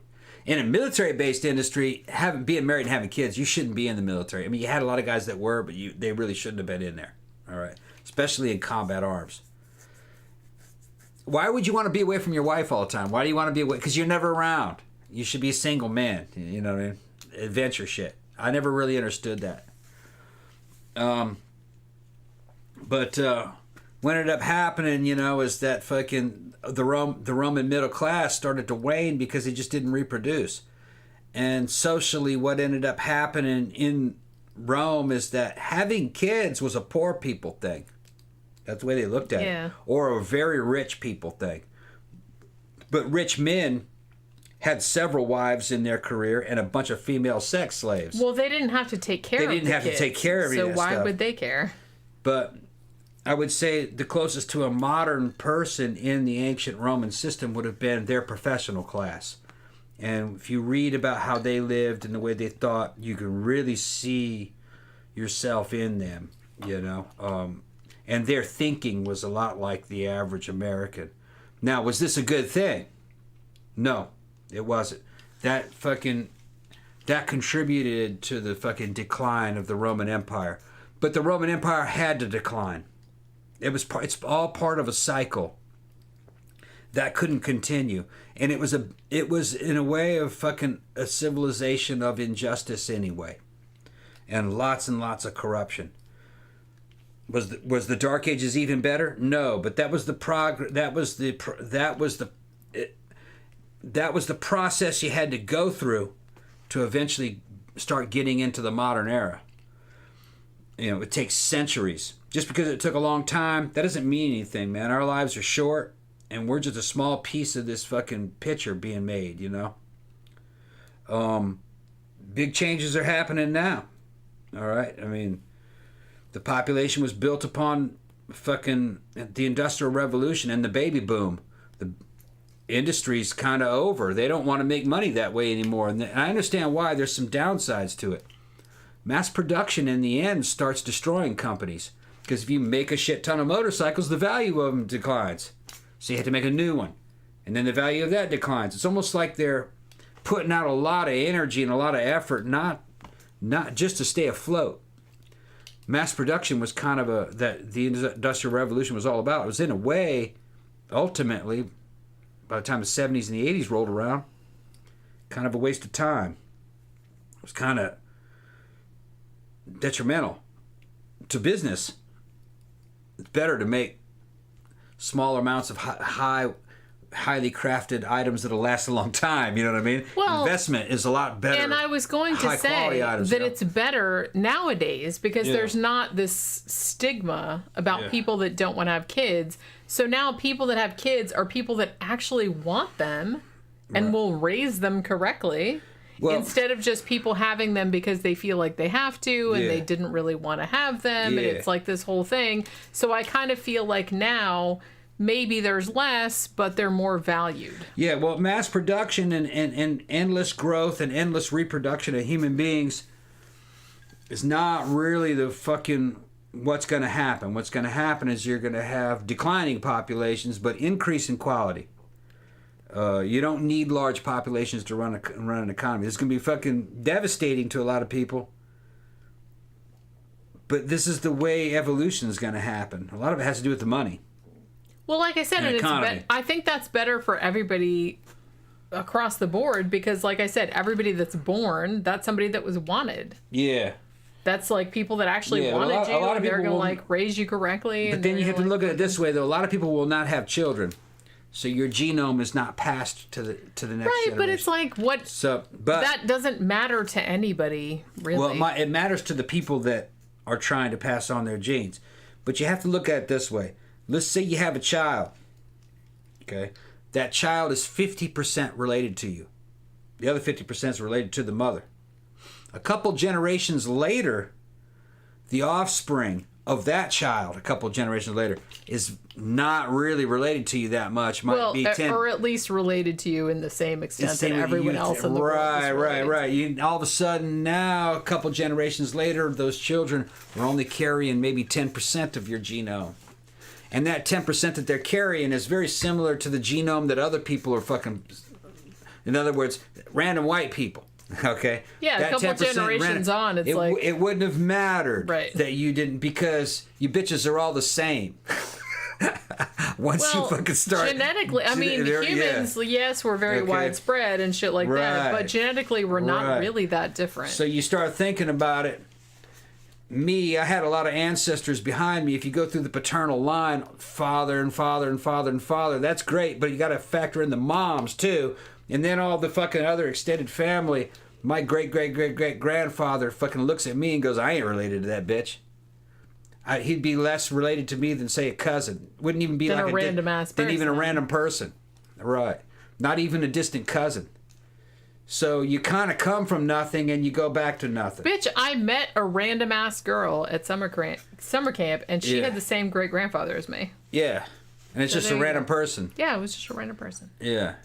So if you actually looked at the genomes and the genetic similarities are the same as just a random person.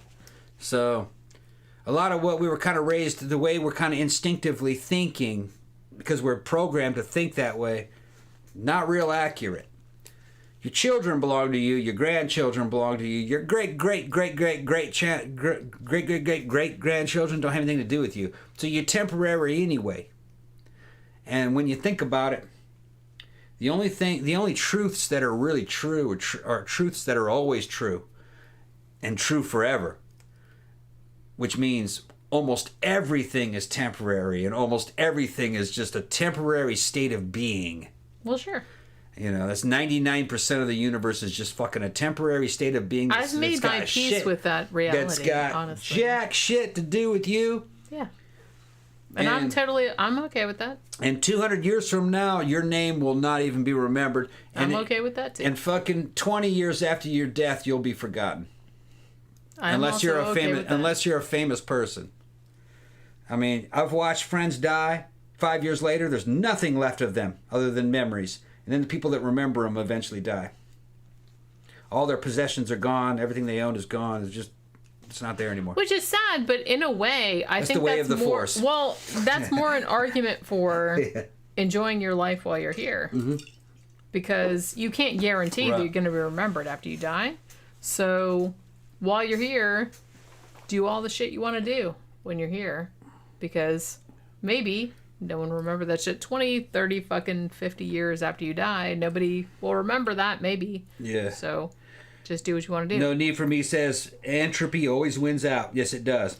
Yeah. Tila's going, like I said, I've come, Tila's I've made peace with that. Tila's asking if anybody's done their Ancestry. She wants to do the Ancestry.com. She's wanting to know about her roots. This is what's going to happen. T, you're going to find out that you're black and you're white. That's what it's going to say. I did my... That's what it's going to say. I didn't do Ancestry.com. I did the National Geographic thing, because they were doing like their fucking study or whatever.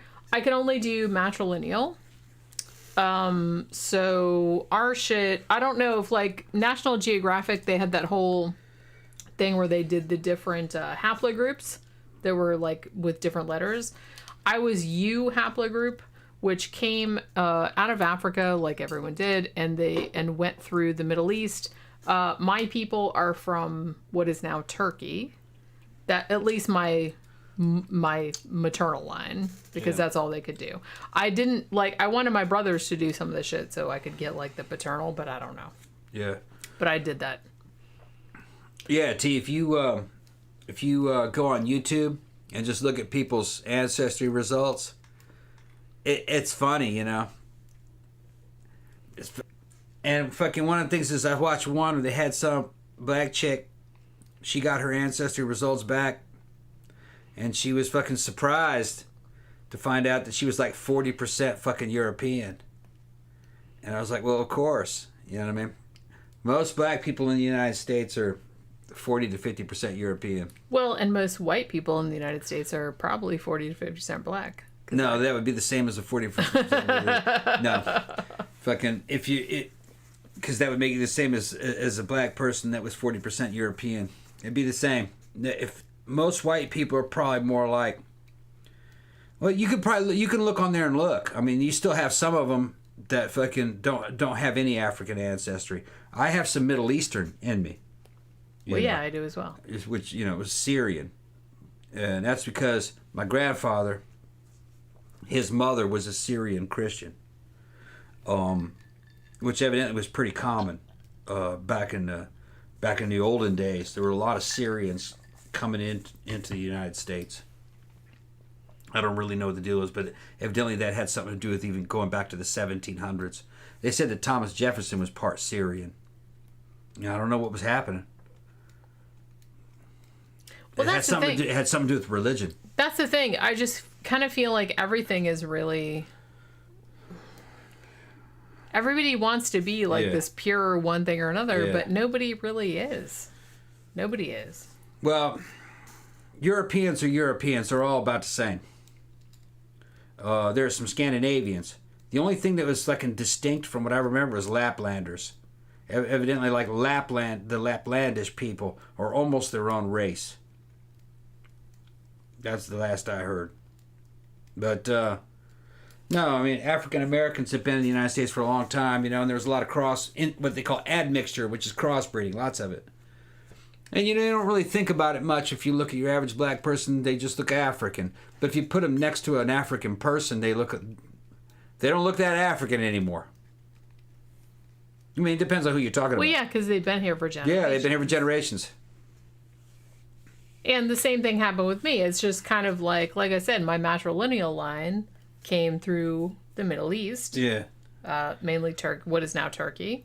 Yeah. And then went to Europe and then came here. My dad's side of the family, Irish, but also Blackfoot Indian. And so you get all of that going on too. And it's just kind of like, I kind of feel like everybody is super mixed at this point, at least in this country. You have to see the test. So yeah, it's a mix. It's a mix, but it always was. You know what I mean? Like even you look into Europe, into European history, the Southern Europeans that kind of have that Mediterranean look to them, that could have been a bunch of different things. One of the things that happened is that there was the Moorish conquest of Europe, which there was kind of like the Moors had occupied Europe for a while, which had kind of, and they had bred in. The Moors were from Middle East and Northern Africa, and that kind of, they darkened a little bit. They're still Europeans, though. You end up with, like, the Italians or something, Sicily, people from Sicily. But then you could say, well, if you look at ancient Roman statues and the way they describe themselves, they were kind of Mediterranean looking to begin with anyway. So it might have been that same replay over and over again where you had people kind of coming from North Africa and the Middle East into Southern Europe over and over again in successive waves. In the same way that a lot of America was influenced by the damn Irish diaspora that went everywhere, Oh, yeah, big time. Which, that's even down in the... People don't realize it, but fucking South America has a lot of Irish blood in it. You'll see Micks, with like Mick Henry and, Mick this and Mick that in Brazil. You wouldn't think so, but it is. Camp Guy says, I had 2 first cousins with hemophilia. Let me tell you about that. My grandfather had hemophilia. I don't know if it killed him necessarily because he had a brain hemorrhage, and that's what killed him. My mom actually found him in his apartment. But he passed the hemophilia gene on to all of his children, who all have it to a greater or lesser degree. He had 8 children, which are all my aunts and uncles and my mom. Yeah. Now, some of them had it worse than others. The weird thing about this is that hemophilia, I don't know if you guys know, but a particular kind of hemophilia, it usually manifests in males, but it's like women are carriers. However, that's not what happened in my family. In my family, I had several aunts who were, my sisters, my mom's sisters, who manifested hemophilia just like a man would. And they were actually studied back in the 60s and 70s, because of this, because it was very unusual. Now, later on, some of them had children against the advice of their doctors, because they said, look, if you try to give birth, might bleed to death, so don't. So a lot of them, when they had children, it was a big, huge problem and shit like that. So, they had to have transfusions and whatnot. Now, interestingly, it passed on to the 3rd generation as well, because I know of at least one of my cousins, a female, who had a little boy who also has full-on hemophilia. So, I don't know. My mom kept bugging me. She's like, look, if you're going to have any kids, you really need to test for that shit, because you might bleed to death when you have children. So you really need to check, because I didn't know this, but there's there's different types of hemophilia. There's basically look, cut me and I'll bleed to death, or there's more minor ones, because some of my aunts had it, but not to an extent where they would bleed to death at like the littlest thing, but it was just kind of like something that had to be like looked into. Yeah. So what? I was going to say, T said that my cousin had her ancestry done, and she was, and their cousin was 7% Swedish. She was like, really? And she goes, she's proud to be muddish. Nothing you can do. Okay, ancestors were chopping off girls' clits. Okay, yeah, she's talking about clitorectomy and stuff. Yeah. Yeah, if your cousin was 7% Swedish, then you could go get yours done, man. You're gonna be surprised. You're gonna find all kinds of weird shit in there. Yeah, Camp Guy said women with hemophilia can bleed to death from their periods. Well, yeah, like I said, and hemophilia runs in my family, so it was something that I worried about.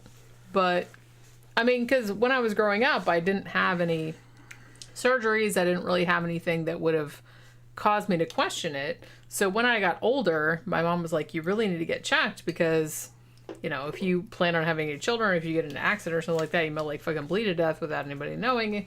And so I never did though. But there's different like stages of it. Like I said, my mom kind of has it. My aunt kind of has it. But the thing about it is that it kind of skips generations. So my female cousin had a little boy, and he has full-on hemophilia. She has it kind of, but his is kind of like the one where you have to like watch all the time. Like you can't like fucking scratch anything. But I don't know. It's like, it's fucked up. But that came from my grandfather, as far as I know. And I'm sure it probably came from farther back than that. Yeah, T says, yeah, my cousin inspired me to get hers done. I'm going on Ancestry DNA next week. I'll let you know the results. Yeah, we'd like to see the results. Yeah, I'm interested. It's like, I did it because I was reading a book about... You did yours done? You had yours? I sent that. Yeah, all right. No, but it actually gave you like racial profiles and where everything came from? All right.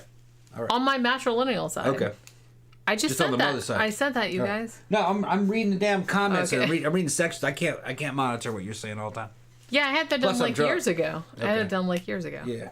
Well, they can only do my mitochondrial DNA, right? Which is that's my matrilineal side. If I wanted the male DNA done, my brothers would have to do it. Right. You know what I mean? And I think I got it done through National Geographic because they were doing a study, and I saw a documentary about it, and I read a book about it, and I was like really interested in their. So was it European and Native American and? Middle Eastern. Middle Eastern, yeah, okay. Mostly Middle Eastern. Yeah. On my mother's side. Yeah, it's weird how that happens because I have that too. Yeah. But there was some kind of Turkey was mostly where, Turkey, like, Syria, around that area. It must have something to do with the Eastern Roman Empire, or it has to go back that far, I would think. So we're talking... I have the same genotype as... Yeah. Do you guys remember, like, several years back when they found that... Was it a mummy or was it like a... I remember they found, like, a mummified person from, like, that era. And they did a reconstruction. What was he called? Something Man. But he was from right around Turkey somewhere. And when they did, like, the facial reconstruction... I was like, yeah, that's my nose right there. Yeah. And I have the same genotype as him, as that guy. So. T's asked if I get mine done. Yeah, I should get mine done. Huh? You should. Yeah. It's well, when I did it, that was like several years ago. I think it was like $100. Yeah. Oh, it's probably cheaper now. And all you got to do, you got to swab the inside of your mouth and send like the fucking. Don't even want the blood, huh? No, they don't do blood. You just scrape some cells off the inside of your cheek. Okay. And then you send it in the little fucking shit. And like I said, this was years ago I did it. But I'm in the same haplogroup as whoever that famous like mummy was from fucking Turkey or whatever. Yeah. What the fuck was he called? Something Man. I can't remember now. But they did a facial reconstruction. I'm the same haplogroup as that guy. Yeah. Yeah, she's telling me to get done. It's gonna be. You should. It'd be super interesting. It's gonna be European. Middle Eastern, probably some Native American, probably some African, if it fits along with the basic Mississippi profile. That's probably the African and Indian's probably gonna be in the single digits. Scott asked, "Was it Etsy the Iceman?" No, it wasn't. I can't remember who the fuck was that motherfucker. I can see his face. They had a name for him, but I can't remember what it was. And I can see his, like, the reconstruction they made, but I can't remember what they called him. It was somebody they found in that region. But I'm the same haplogroup as that guy. Yeah. Yeah, you should actually get that. It's like I said, it's fascinating. Well, they can do it nowadays too, because you can either do it like for your kind of just genetic edification, just to see like where you came from, which is interesting. Or you can do one where they tell you like what diseases you're likely to get. I don't know if I would do that or not. I don't want to know. You can you can kind of know what it's going to be by where your families are from. And what the makeup of those areas for them, and who migrated into that area. And there was already Middle Eastern influence in the UK and in the British people and the Irish people before they started leaving and making colonies in the New World. So that's where a lot of that comes from. Well, yeah. You know, there was Middle Eastern act because the whole Turkey thing, Turkey and Syria and all these other places were hot spots of fucking where good shit was happening with trade and information, so it was like part of the economy at that time. And rich people could travel. So a lot of times rich people carried that stuff. Yeah. Because they were rich enough to travel and intermarry or have foreign wives, that type of deal. Well, yeah, that's why I kind of feel like in this day and age, probably race is like a meaningless construct because everybody's related to everybody to some degree. Yeah, well, all people are people. Yeah. They all have common ancestry, but we also have common ancestries with things that aren't human or things that were like the Neanderthal. So that's not really a big deal. Everything's related to everything. I mean, you stand a cat up on its back legs, you go, boy, that looks a lot like a person. Well, in a way it is. It's all those mammals have common ancestry. Well, honestly, I kind of treat cats like people. Yeah. They're really not that different. Yeah. It's really not that different. Yeah. And I'm not just being weird. They're not that different. Not really. It's a process. It's a process of evolution. That's what I mean. All mammals. Everything is a process. I mean, if you look at it from like the long view, are pretty closely related. Yeah. Pretty closely related. If you took a human, a chimpanzee, and a cat and a bear, threw them all together in the same fucking cell and gave that to aliens, they would look at that and they would go, those animals all look related. That's what they would say. Well, and, you know, if you've owned a pet, you know, to any degree, their facial expressions, their reactions to things are very equivalent to human reactions to things. Yeah. It's really not that different. They all inherit that same thing. Pookie makes these faces and shit like, what? And you know exactly what that face means. Surprised faces or faces like, I don't approve. You know? Yeah, it's all that same thing. Yeah, it's like, I don't have any problem at all, you know, interpreting her facial expressions or her body language or anything, because it's just pretty much like there are some differences, but not really that much. The same with those bears. You look at the bear and the bear goes, oh shit, and you recognize the oh shit look. Yeah. And then it runs away with tail between its legs. Oh shit, it saw me. Yeah. Reptiles, not so much, but you know. Well, reptiles, that's a different thing. Yeah. But mammals, they generally, not always, like I said, it's not a 1-to-1, but if it's a mammal, then it's pretty related to you, and it's pretty, I mean, their facial expressions and body language is probably pretty similar to yours. Probably. Yeah. Tina's saying that a race is a social construct created to divide. I kind of differ. Race is real, but it's not that important. It's like breed. It's like superficial. Well, there's other stuff to it though too. I mean, but I mean, generally it's pretty superficial though. It's people in certain areas have adapted to their environment, and when you adapt to a certain environment, you're going to look a certain way. And these people were bred. Each race was kind of bred to survive in its habitat by forces in nature. It's just a part of humans. It's the same thing that happens to animals. And if race goes on long enough in isolation, it starts to become a new species. That's why big cats, there's lions, tigers, and cheetahs. They're all big cats. But they went beyond race or breed. They're now different species. But that takes a long time for that process to happen. Thank you, David. Man. Donating in Tila's name because she rules. And it... Like, there's this guy, man. Tila, I gotta give you the link when I find it. Shit, it's in here. I just started subscribing to this guy. He's this skinny old fucking kind of soy ass kind of white boy with this fucking beard and shit. He goes down to all these other countries. He's in Mexico, and he's traveling. That's his job, is to travel around with his and stream it. He goes to Mexico, and he was on the African continent for several months. He went to, I think it was Zambia was one of them, and the other one, I don't remember. He went to a couple of them, and he has all kinds of fun in Africa. And he does some funny shit. But one of the things that he was doing is he had this girl who was guiding him around these African villages, and this little girl who was probably about 4 or 5 fucking loses it.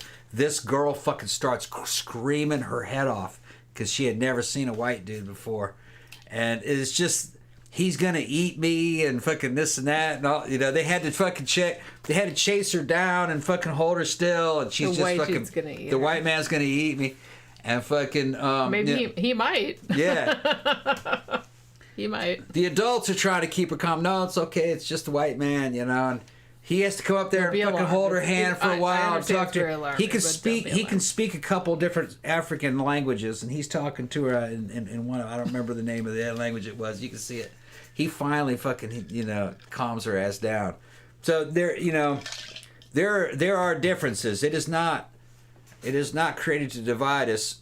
Nature did it because of where we lived over time. Well, that's a cultural difference. Yeah, well, that's not a racial difference. No, well, no, you evolve to look differently to fit that environment. You do. Right, but evolution doesn't work as fast as... It takes millions of years. Yeah. Okay. So hundreds of thousands.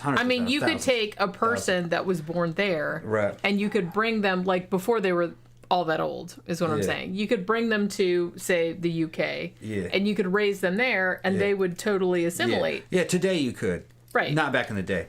Well, no, but I'm just talking about now. Today you could. Because a lot of it has to do with modern diet and having access to clothing and shelter.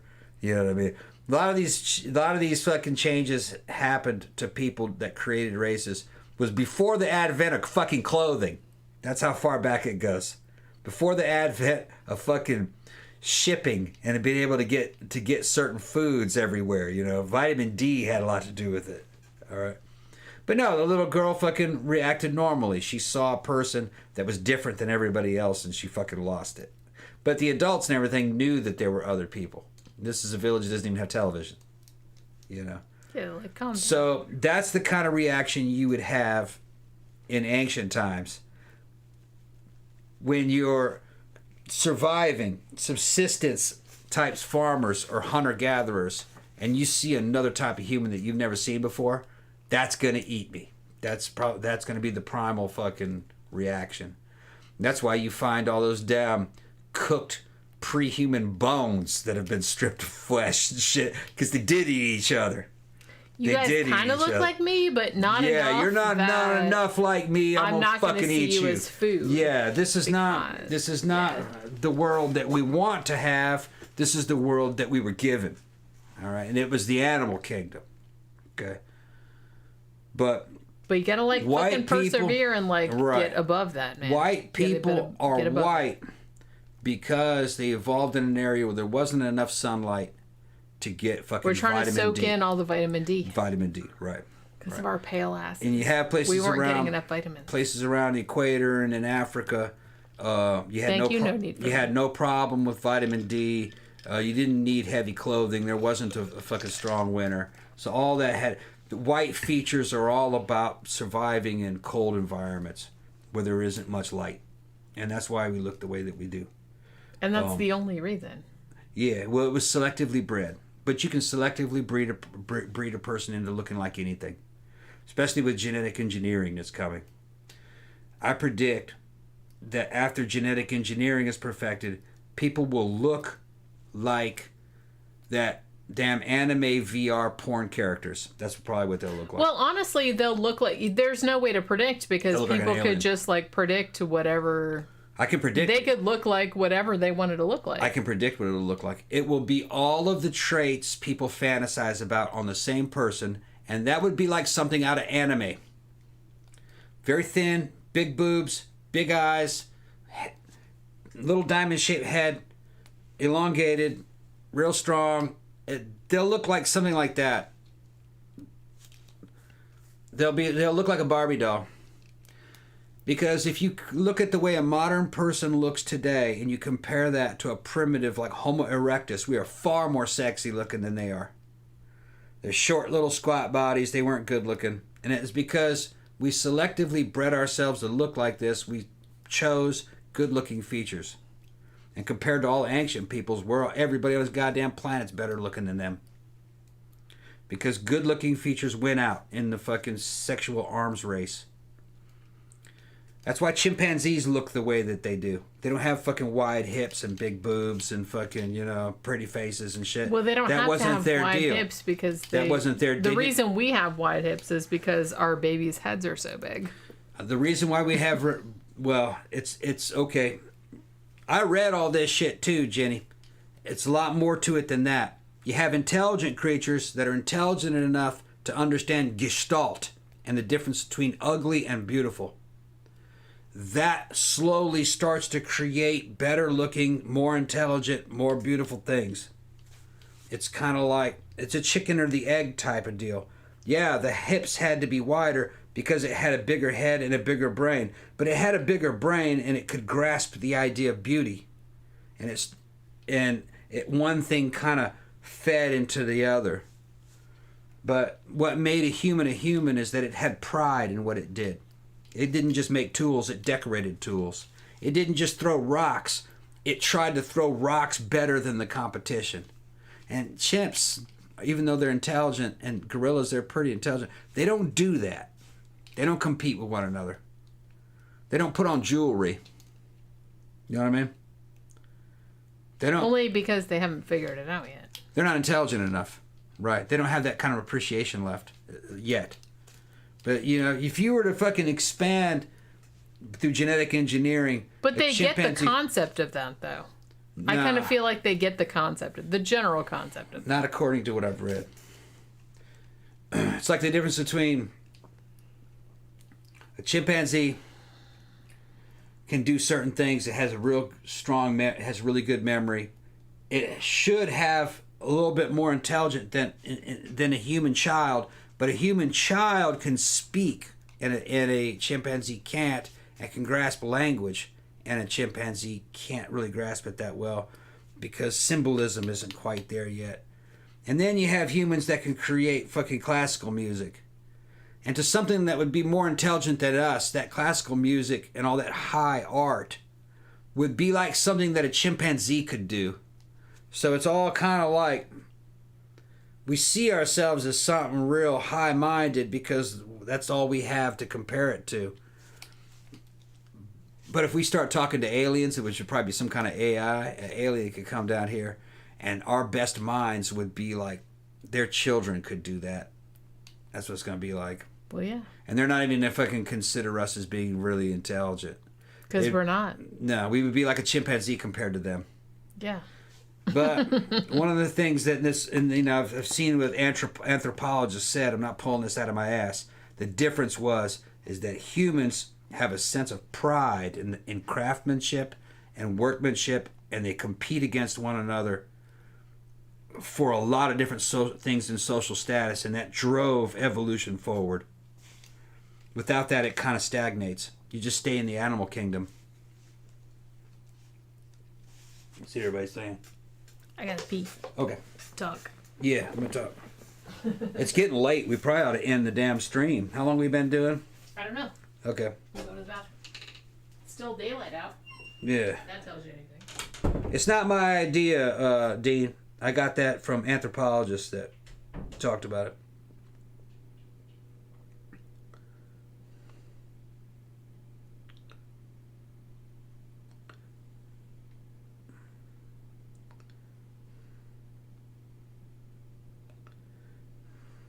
Yeah, Victor, he said that Mesoamericans got plenty of sun and they don't look like Africans.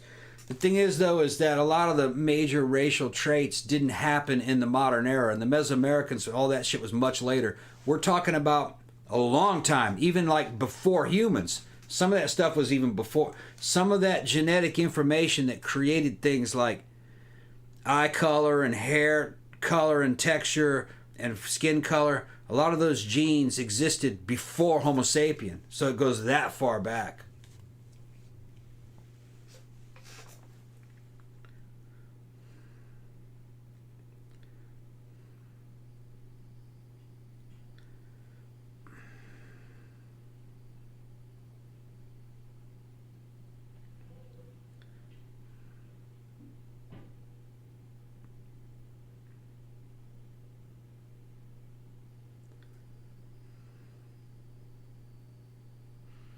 Yeah, once they get that genetic engineering, the sexual arms race will be over, because then you can just make any kind of human that you want. The problem is that humans will not be biologically making these humans through sexual reproduction. It'll probably be corporations making them in a fucking artificial womb, and they pop out kind of like a corporate employee, you know, kind of like one of those damn replicants. But which is why y'all bitches gotta go. I mean, they can probably do that now. I have a suspicion that they could probably raise human fetuses, genetically engineered human fetuses, probably in some kind of in maybe a goat or a sheep or maybe a pig. They probably could do something like that. So it wouldn't surprise me. It wouldn't surprise me if they keep a lot of this information from us of what's actually possible. So if they can genetically engineer fucking just badass human beings, then our days are numbered. They'd replace us all. What would they need us for? The thing about genetic engineering, though, is that there is still there's a large margin of error. There's too much shit that could go wrong. There's too much shit that could go differently. I kind of feel like it's safer to just make everything mechanized. So I don't know if genetic engineering is going to go that way necessarily, because, like I said, genetics is just like... That's what Ridley Scott said. It's too complicated. Yeah. If you want to do something simple, you just want people that's going to like work for you or whatever, just like build fucking replicants that don't have any genetic material, because they can't go awry. Yeah. No, replicants did have genetic information. Well, I'm just saying build like fucking AI androids, or robots or something like that. Yeah. Because if you have anything with an organic or genetic component, there's going to be some aspect of wild card in there that you're not going to be able to control. And I kind of feel like that's always going to happen. Yeah. So, because you can't control that. So either build a robot or I don't know. So that's why I'm not like all that worried about genetic engineering, because I feel like that's ultimately going to be a dead end. Yeah, but it's not going to be controllable. That's just like you said, though. That's the way you're feeling it. That's mostly feelings. Who knows what they have? I don't know what they have. I know you like to tell me I'm wrong about everything, but it's like you know what I mean. It's no. I'm just trying to. We don't really know what the state of the art is, because they probably wouldn't tell us. Well, I can imagine what the state of the art is. I'm just saying, if it was me, and I knew anything, and I knew what I know about genetic science, I'm just saying that's not the route that I would go. There are too many variables that are outside of your control. That's all I'm saying, and are always going to be like that. So I kind of feel like that's really not the direction you want to go if you want like complete control over something, or something that's going to work the way you think that it's going to work all the time. You try to do shit with genetic engineering, it's not going to go the way you think it's going to go. It never does. Yeah. That's just how that shit works. So I'm just saying, if it was me, I wouldn't go that route. Yeah. I'm just saying. All right, T.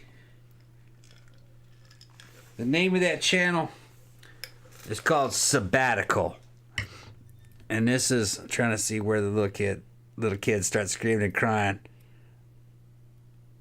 There she is. They're trying to show him the white man. White people. Trying to show him the white man. Yeah, she's crying over that white man. They took him over there to show her the white man. She saw him from a distance and just fucking took off fucking running. Pookie runs in. Yeah. Pookie's arrived, you guys. Do you want to come He goes, he's going to eat me. He's not going to eat you.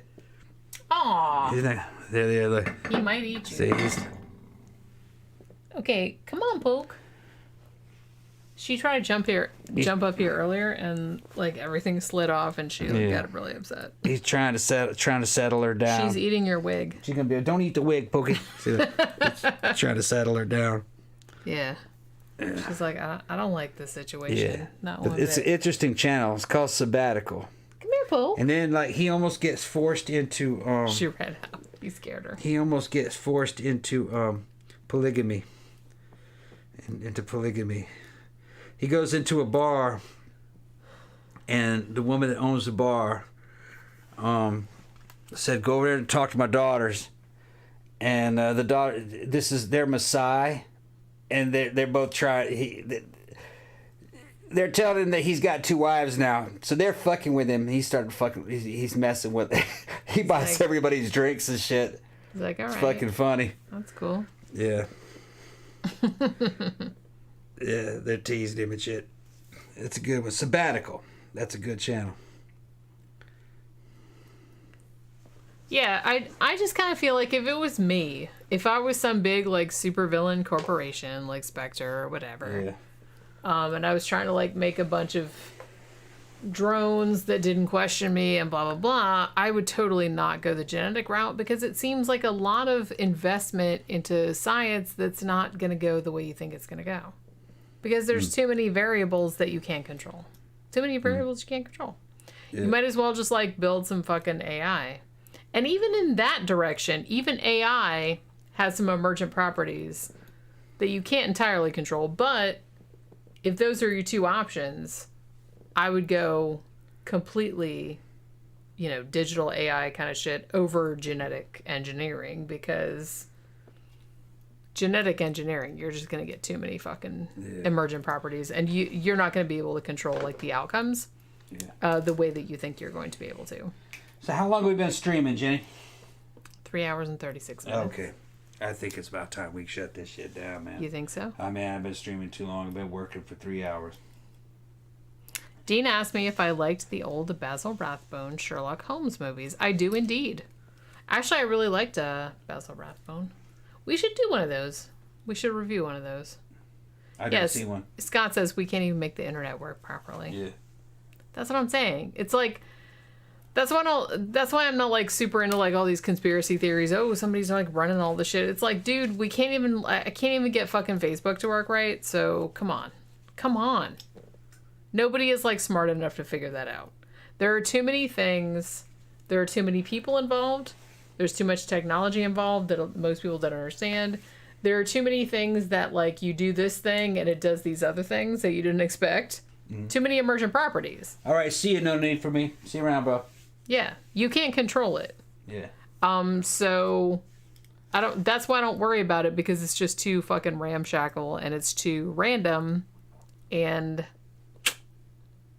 I just don't think like nobody is smart enough to like control that shit. No one person. Nobody.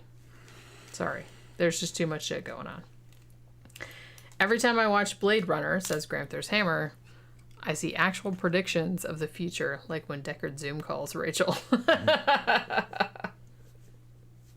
kind of feel like that. It's weird because I feel like a lot of media didn't see internet coming, but Blade Runner kind of did. And as much of a shithead as he was, Orson Scott Card kind of saw that shit coming too. Because in the fucking, that book that he wrote, shit, man, what was the one they made that a movie? But he had a real early, and I think he wrote it in the 60s, but there was something in it that was pretty much like the internet. And I kind of feel like he was one of the only people that maybe predicted that. I didn't read a lot of sci-fi from that era, but I kind of feel like that was something a lot of people didn't see coming. But he kind of saw it coming. It wasn't exactly the same, but he got the gist of it. You know what I'm saying? Yeah. Where somebody would like upload their scientific papers, and everybody in the world could read it. You know? Yeah. You know. So there was that whole thing out. Colossus, the Forbin Project, yeah, we have to do that. Where am I? Yeah, in the 60s they were doing art, but yeah, they were. That's true. What's up, Pokey? What's the matter, Pokey? She's calling me. She wants something to eat. She's growling. Yeah. Why are you growling? You want something to eat? You want something to eat? Okay. I gotta go. Okay, well, fine. Oh. Right. Look at her, look at her. Alright. Well, I guess he's not gonna help me finish this shit, so. No, I gotta take her again. I guess we're going. Tomorrow, I'm gonna put up a movie review. And then Friday night, we'll be back on a live stream. We're going to be talking about a subject that I'm sure Tom is very excited about. The North Hollywood shootout, bank robbery kind of thing. Happened back in the 90s. Big, huge fucking shootout in LA. So we're going to be talking about that. A couple people requested it. Tom was like excited about it. So we're going to do it on Friday night. So that'll be our next live stream. We'll have some videos up tomorrow. And we'll have one up Friday morning as well. We're doing a review of The Relic from 1997. So... excuse me, keep a eye out for that. And I guess we're going to wrap it up for tonight because he went to go feed the cat. I guess she didn't want anything. She didn't want to go outside. She didn't want anything? She didn't want to go outside. Well, I'm trying to, like, wrap the shit up. She called me. She said, well, you heard her. Well, yeah, she was growling. Yeah, like, okay. Thank you, David June. So I guess she's back in here. So I guess we're going to go. You ready to go? Yeah, well, shit, we've been streaming 3.5 hours. Yeah. Okay. Pookie's getting all like fucking restless. All right, so we will see you guys again live on Friday evening. So have a good rest of your day, your evening, and we will see you guys on Friday. Bye.